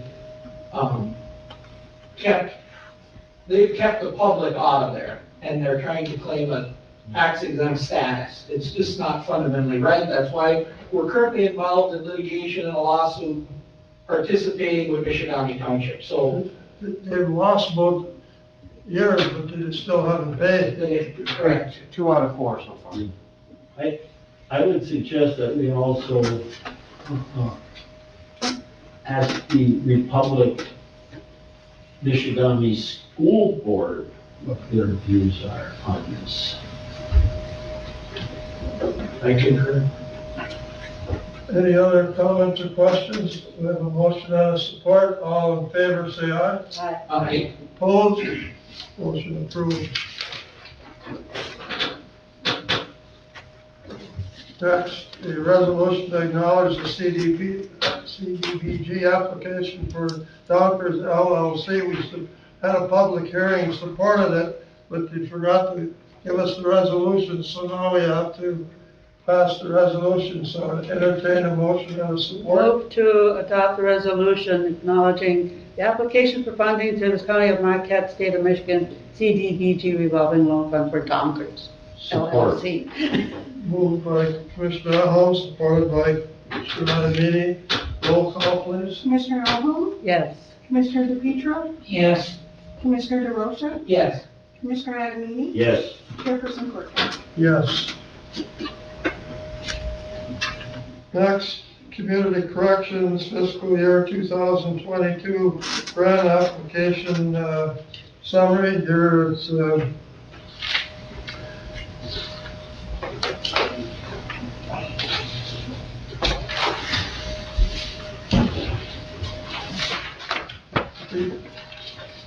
Marquette County Community Corrections is asking for $61,000 in funding for fiscal year 2022. The total program funding requested is $43,000 and would fund more recognition therapy, $4,100 from pretrial supervision services, and $32,096, and pretrial assessment services, $6,804. So they're asking for $61,000, and one of the few community correction programs operating in the UP because of their special services that they provide. So, Commissioner DePietro, you serve on that board? Thank you, Mr. Chairman. As Vice Chairman of the Marquette County Community Correction, this is an excellent grant that, at our last meeting 2 weeks ago, the Community Correction Board asked that I come forward and have the commission support this program.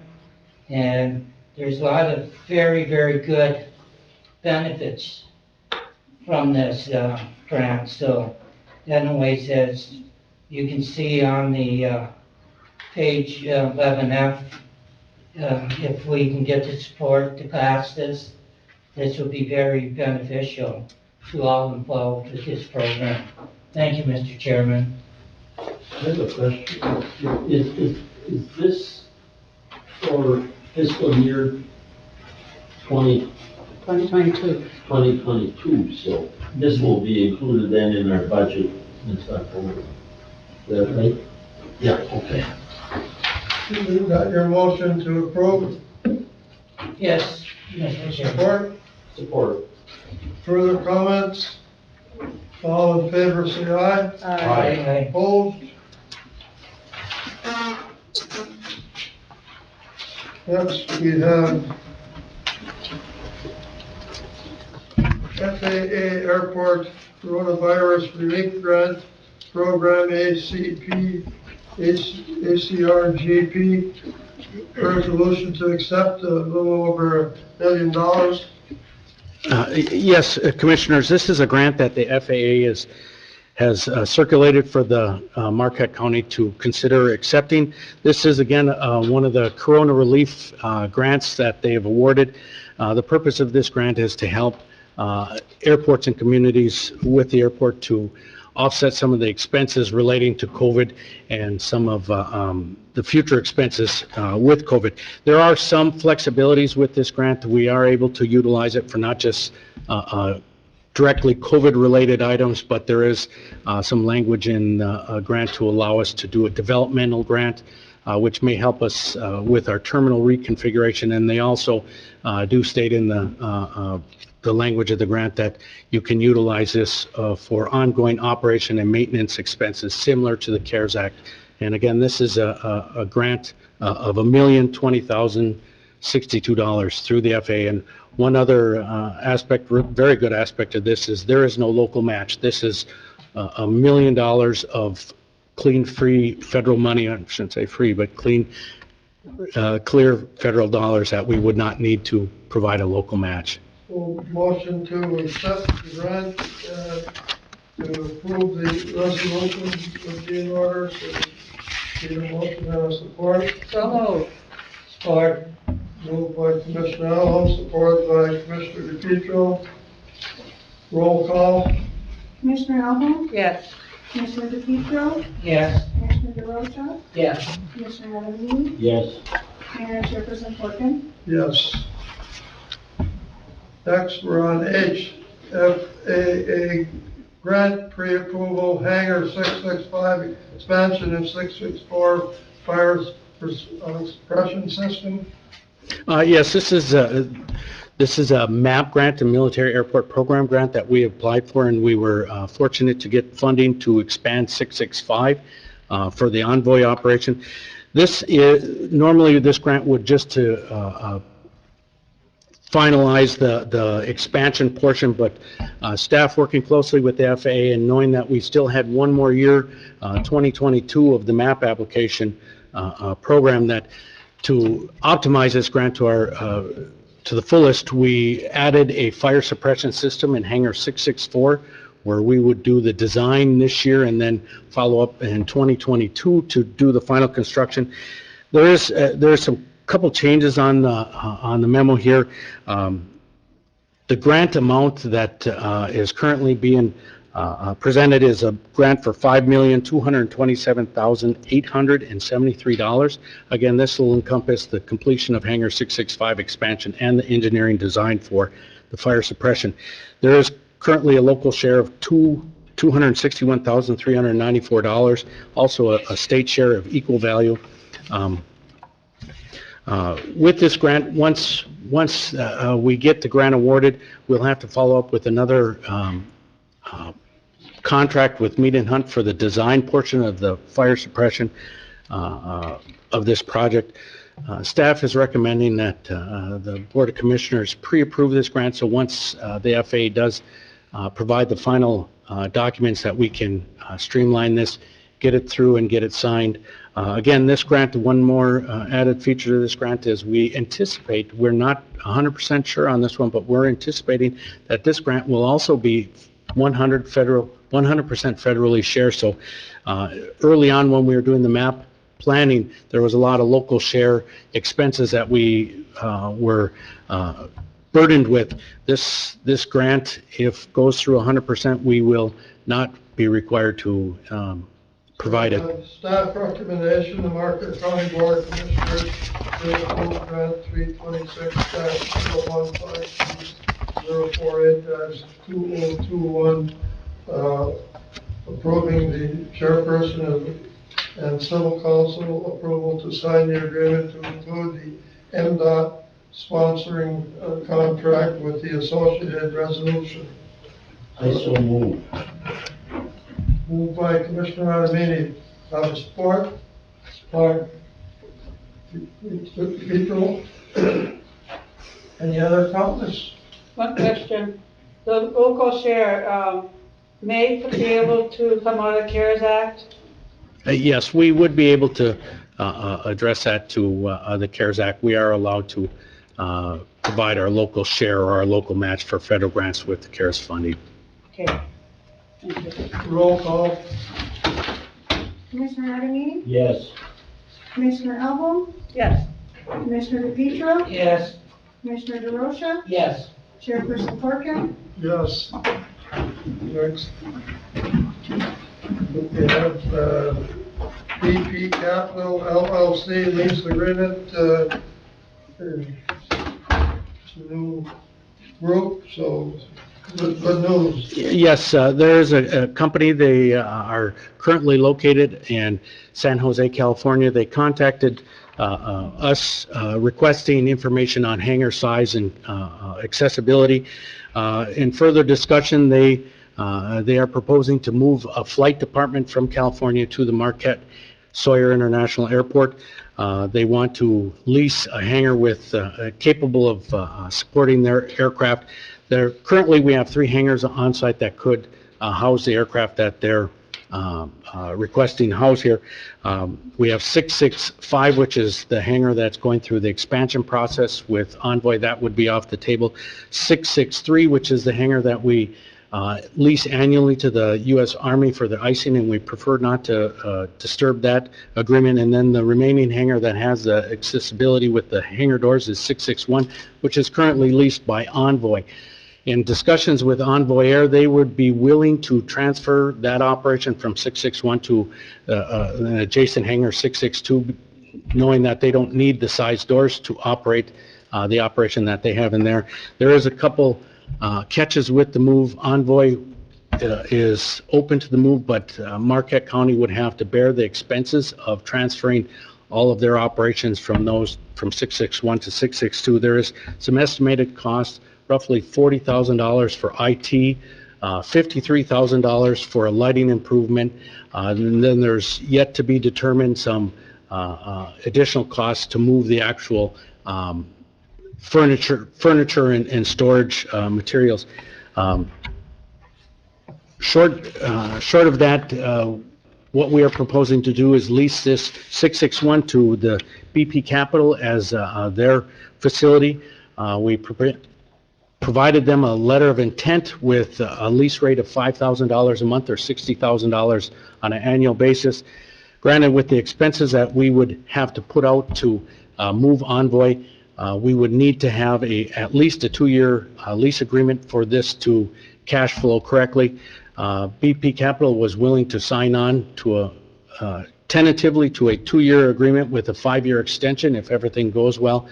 Staff recommendation is to proceed with final contract negotiations with them so that we can get their operation transferred from California to Marquette. Now, this group is a flight operations. They currently have 4 aircraft that they would initially position 2 of those jet aircraft here with occasions where they may position the other 2 aircraft as needed. This would have also some sidebar benefits with fuel flows. They would provide us more operations at the airport, and then we would hope that this would also help garner other businesses to see the success of one flight operation out of here that would help solidify the fact that you can operate a successful flight department out of Marquette Swire International. So it's not the greatest deal short term, but long term could be really good, unless we're using another building for the purposes it's intended to be used for. So Yes. good job. So we have a recommendation here that the Marquette County Board approve moving forward with the agreement and authorize civil council fair lease agreements according to the above terms. Authorize the chair to sign. I would move to do that. Motion by Commissioner Alholm, support Commissioner Petro. Further comments? All in favor, say aye. Aye. Opposed? Thank you. Good work. Thank you.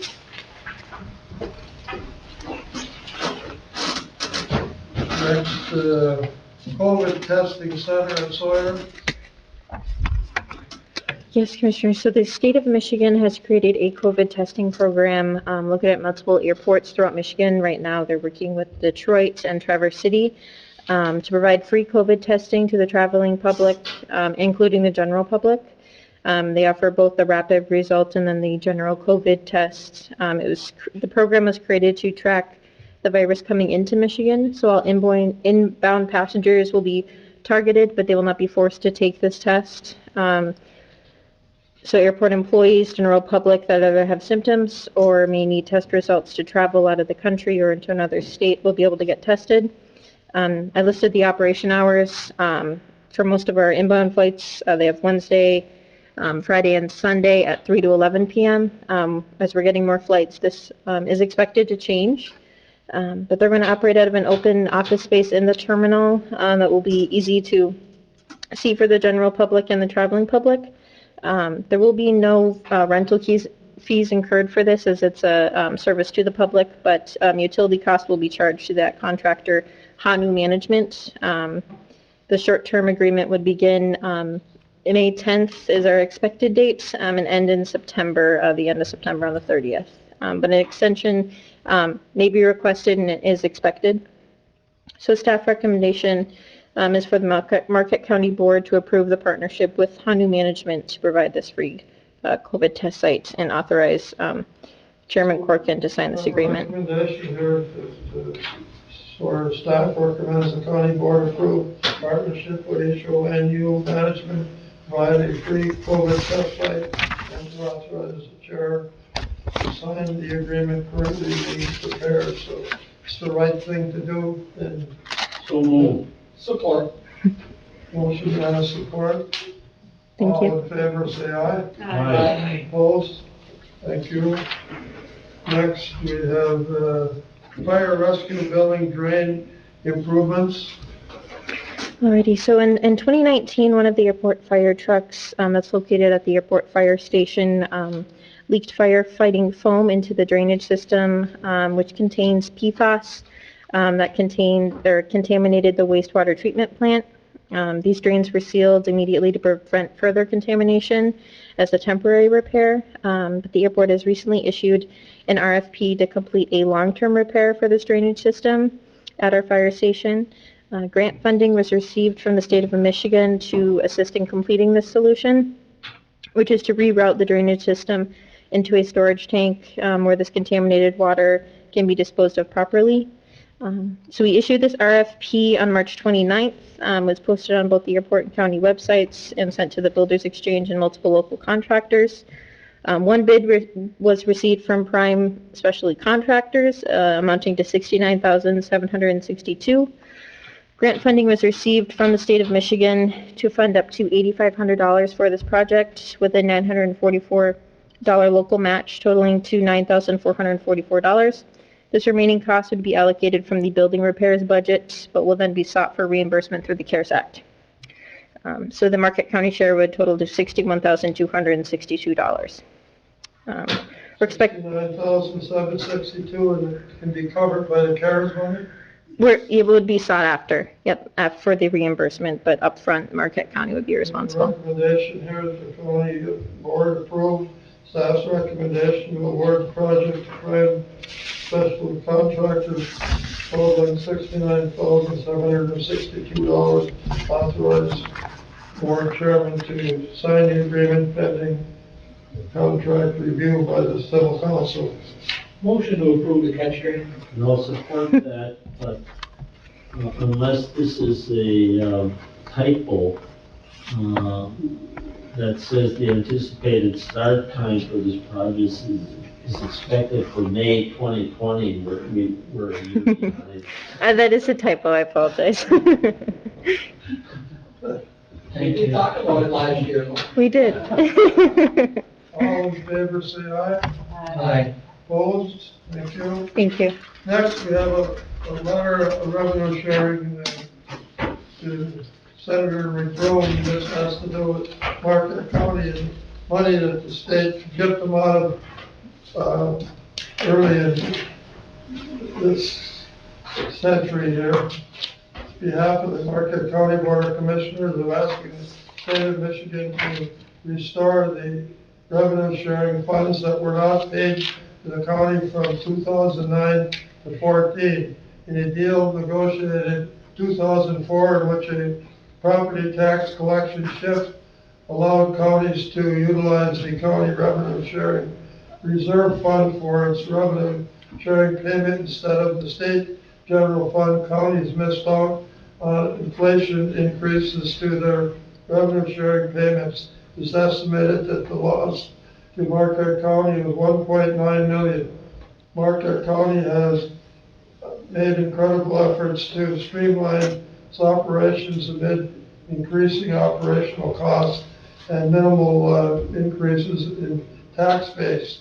The county relies on revenue sharing to provide mandated services to the citizens of Marquette County, and we ask the state of Michigan to make us whole for the revenue loss. Sincerely, Jerry Corkin, Chairman. They owe us this.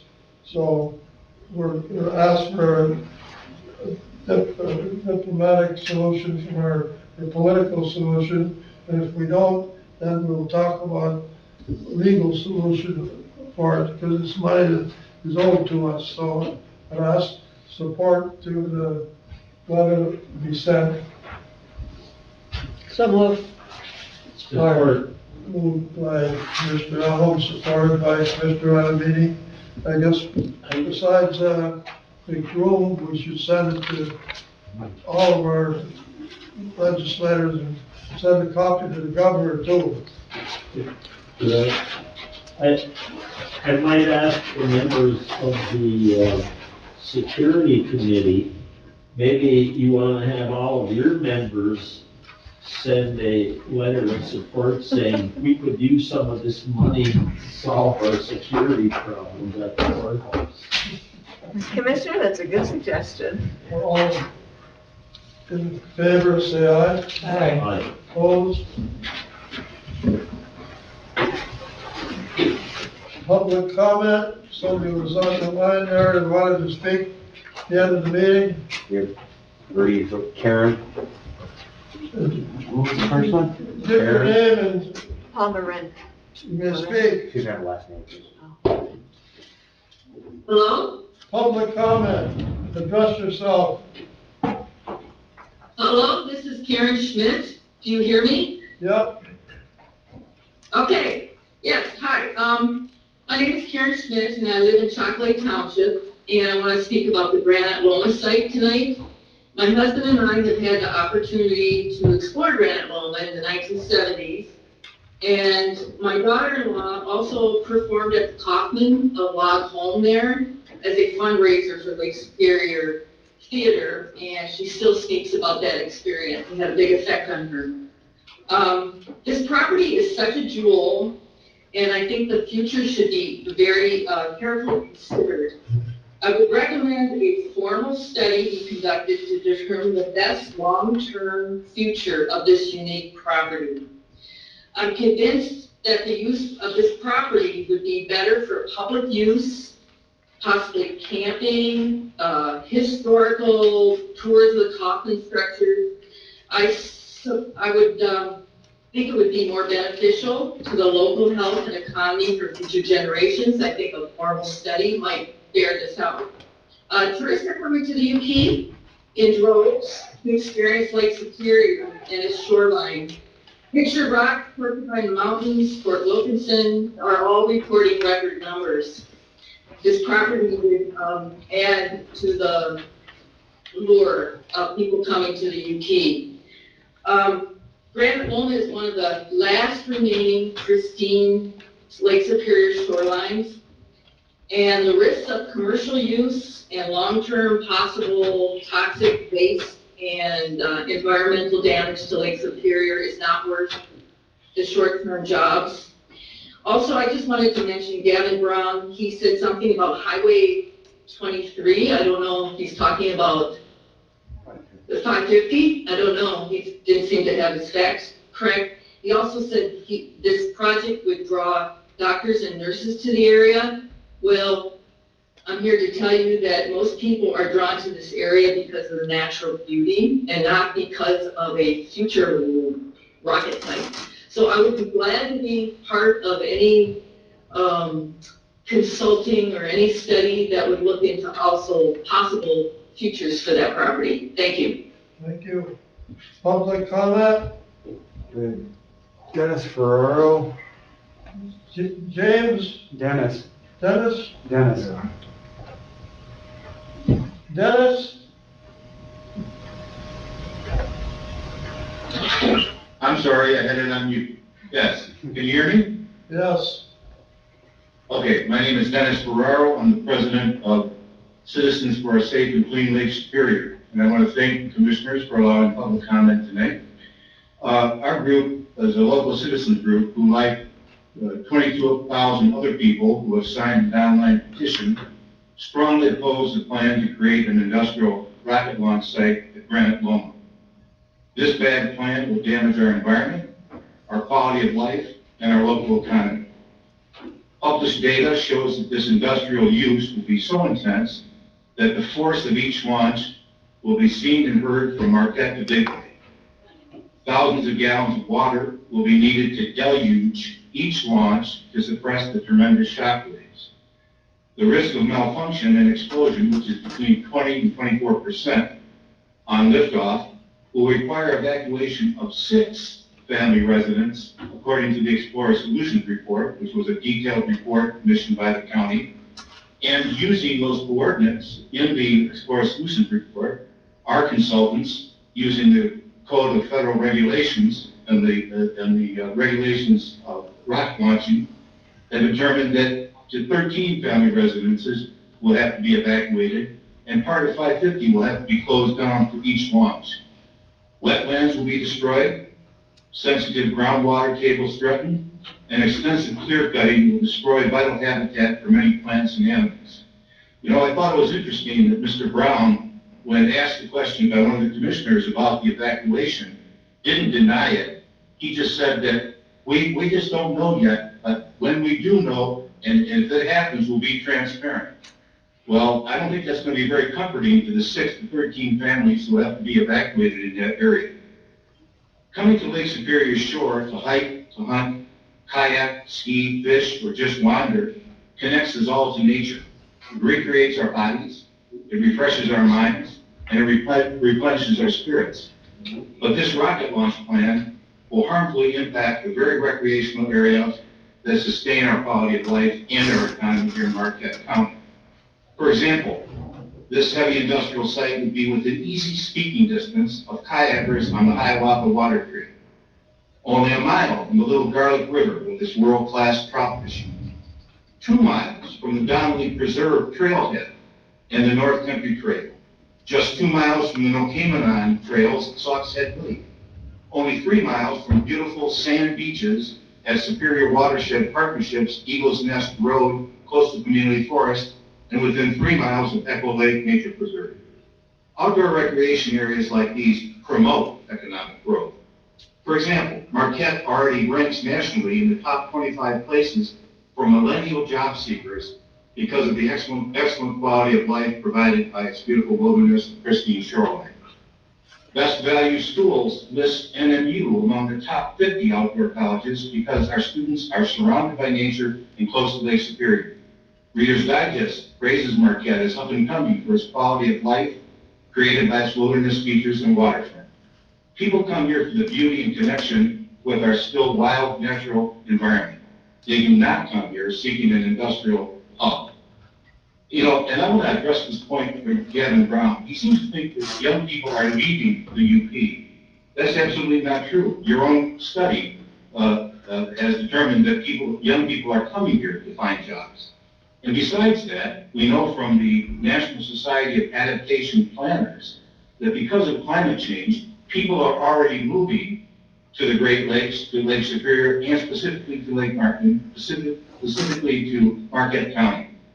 And as these people come, this will create economic growth, construction, services. And they'll come here because of the precious treasure, the precious resource we have here, which is the beautiful, pristine nature of our Lake Superior coastline. So another thing that's really boggling in mind is that there's no need to locate this industrial site next to the largest surface area of fresh water on Earth, when there's already 19 other commercial launch sites in the USA, many of them underused, and many others worldwide.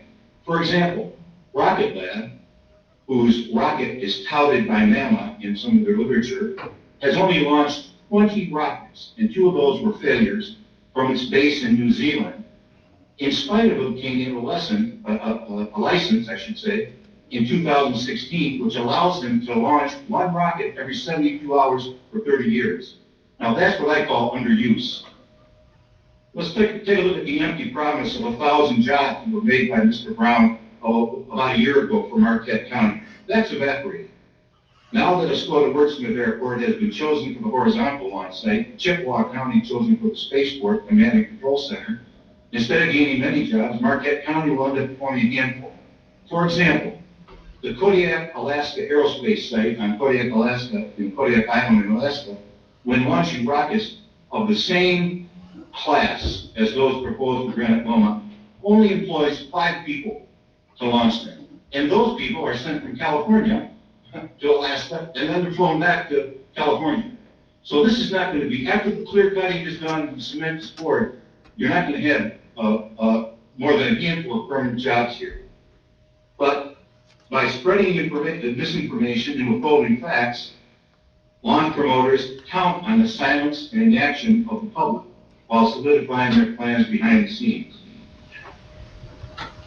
I have been coming to the UP since I was 4 years old, and I'm 74 right now. I have relatives buried here. When it came time for me to retire 5 years ago, I knew where I wanted to come. And I settled in Marquette with my wife, and I'm amazed at how well this county has been governed by you. You have done a great job, but you have made a very bad mistake by endorsing this plan. I would ask you, please reconsider, because we have to preserve this precious resource and our quality of life that makes living here in the UP special. We are going to be more of a magnet than the coast of California because of our fresh water, because of our cool climate, because of our pure air, because of our forests. We don't want an industrial zone at Granite Loma. Once there's an industrial zone created there, that's a slippery slope to further industrialization, no matter what. So I ask you, please, reconsider this position. We have a lot of research we can share with you. We'd be glad to sit down and meet with you commissioners. We know you have just from sitting through this board meeting tonight, you have a heavy burden every time you meet. We'd be glad to share our information with you, to work with you, and to respect the people of this community who want to preserve the UP and the precious environment that we have. And economic growth will come. It's already here. Thank you. Thank you. Next, people wish to speak? Paul Marin. Paul? Yes, Paul Marin, 274 Eagles Nest Road, Marquette Township. I had planned to give my 5 minutes to Mr. Ferraro, but since he spoke, you will have to listen to me give my own thoughts instead. And I was thinking about biology when Mr. Brown was speaking, because normally Mama gives birth to Big Brother, but in this case, Big Brother is giving birth to Mama, which is a total reversal of what should be happening here. I realized that it was Big Brother speak when Mr. Brown started by saying the future is in front of us. I was very glad to learn that our future was in front of us and not behind us. When we talk about the future, I looked at the vision statement. The very first words in the 2040 vision statement are, people enjoy natural areas and rural character. This is hardly consistent with that vision statement. Mr. Brown is a salesman, a very effective salesman, and he's a salesman for Mama. It's a quote-unquote public-private partnership, and he mentioned that among the things that they hope to address were lifestyles on Earth, such as autonomous vehicle network.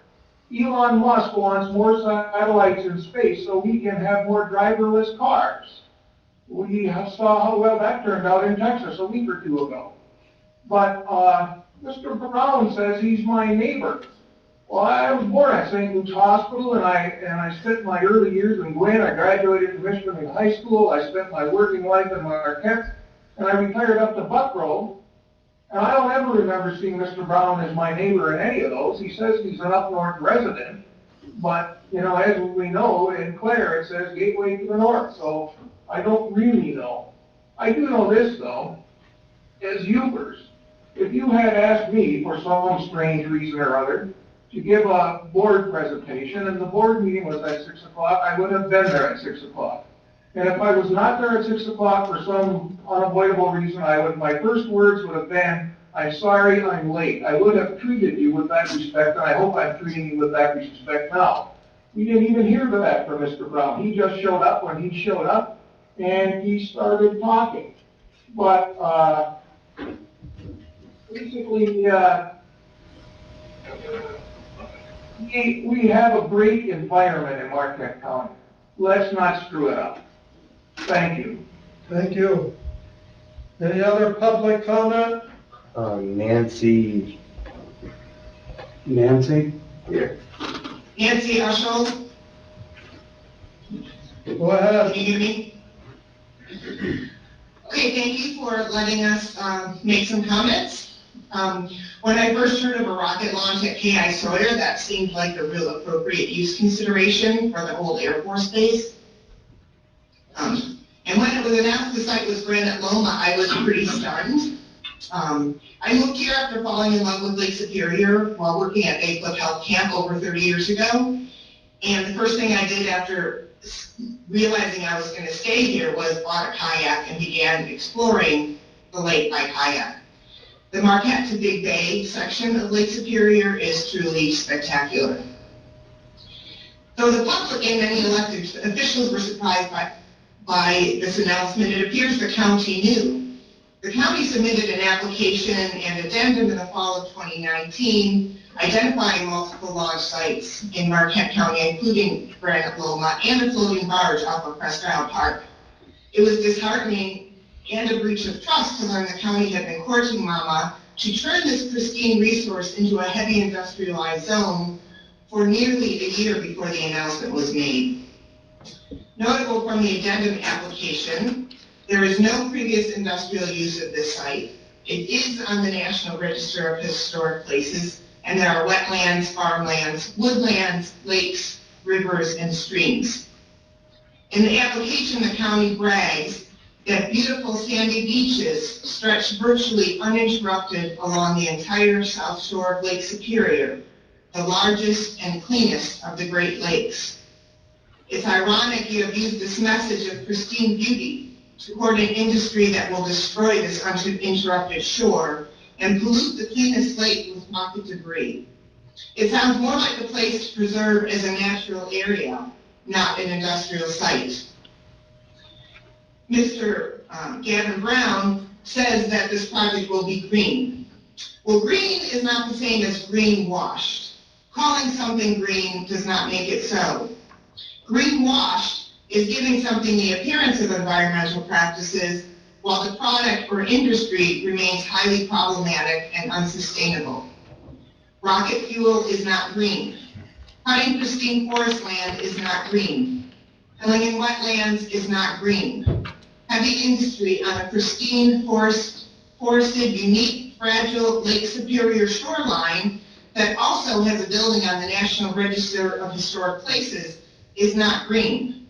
Rocket debris dropping into an oligotrophic freshwater lake is not a green practice. I concur with the first speaker that this area is better evaluated as a historic recreation site and may best serve the economic interests of our county and residents in that manner. Thank you for taking the time to listen. Thank you. You have a Carrie Gottlieb. What? You have one more.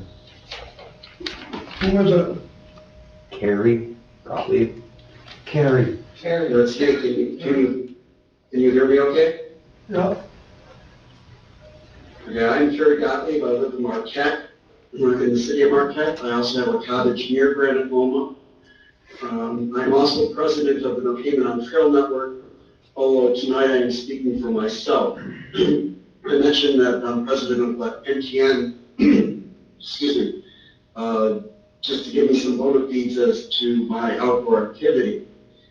I know others have addressed the falsehoods of promised jobs, the environmental impact and disruption to local residents, of which I would definitely be one, since the rocket launch would be very close to my cabin, and I potentially might be one of the people who are asked to vacate.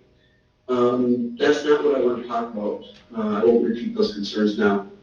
My reason for talking in opposition is based on loss of what our region's true future is. We are becoming a destination for ecotourists, trail enthusiasts such as bikers, cross-country skiers, hikers, and runners. Furthermore, people are relocating here to the Upper Peninsula because of lifestyle that can't be found elsewhere, such as downstate. COVID has taught us that one's home is not only important to one's mental health, but the home's location is often the primary workplace. We have to keep that in mind. We in Marquette Township should take advantage of the trail systems that are growing here, such as Sox Head and the Big Bay Pathway, very close to Granite Loma, and the possibility of the trails expanding north and south towards Granite Loma from these areas. It is the hope of No Cayman on Trail Network to expand our trails further north, running near Granite Loma. And ideally, even the No Cayman on Ski Marathon might switch directions to head from Big Bay towards Marquette at some point. If that is the case, selling Granite Loma will take would definitely sidetrack that goal of ours in the long run. A spaceport is antithetical to what should be our direction forward in Marquette County. I see that the tax bases would be far better off served through attractions through ecotourism and people relocating to this area than a one-shot clear cut of Granite Loma. Destroying grant enrollment to benefit so few people for a short-sighted goal that will have irreversible long-term consequences has been pushed aggressively forward by a group that should realize that their promises are unattainable, as clearly laid out by Dennis Ferraro.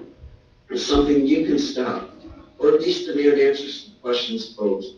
How many jobs will this truly generate? How much tax income is truly collectible? What are the ecological impacts? And who is really benefiting and who is really hurting by selling grant enrollment to this group? Thank you for your time. Thank you. Next 20 minutes are up anyway up there. Commissioner comments, I guess, I'd like to talk to the board. We had a few glitches down in the treasurer's office, and myself, Commissioner Adamany, met with the treasurer and met with Scott to talk about this, and Scott put together a committee among himself and Ann and Connie and Lisa, and came up with a plan to deal with some of the glitches that we have down there. And I'm just, I guess, telling the board, we take a lot of pride in Marquette County in having all of our offices excellent, and that's what we intend to have in this one. And we need to do a few things to get it where it needs to be, but I want to thank Scott and Ann, Tammy, and Lisa for putting together a plan. And one thing that I asked for in that office is the treasurer report to this board on a monthly basis as to activities that were glitches down there. So the board is kept up to date as far as everything that's gone on there. Other commissioner comments? I would just note that by keeping the board informed of how we're dealing with the glitches, we'll also keep the public informed. Absolutely. I mean, we expect it to perform to a high standard. That's our expectation as a board, and that's what we'll get, whatever we have to do. Other commissioner comments? Thank you, Mr. Chairman. At this time, I'd like to thank Director of Operations at K.I. Sawyer, Dwayne Duray, and Assistant Airport Manager Megan Murray for getting additional flights coming into K.I. Sawyer. That is going to really help the people, the business people, and ones that are traveling as on vacation. So thank you very much, and especially getting these large grants for K.I. Sawyer. That is a big bonus. So thank you both for going out there, getting extra flights, and getting grant monies. We appreciate it very much. Thank you, Mr. Chairman. Thank you. Any other commissioner comments? Staff comments? Meeting's adjourned. You're hungry.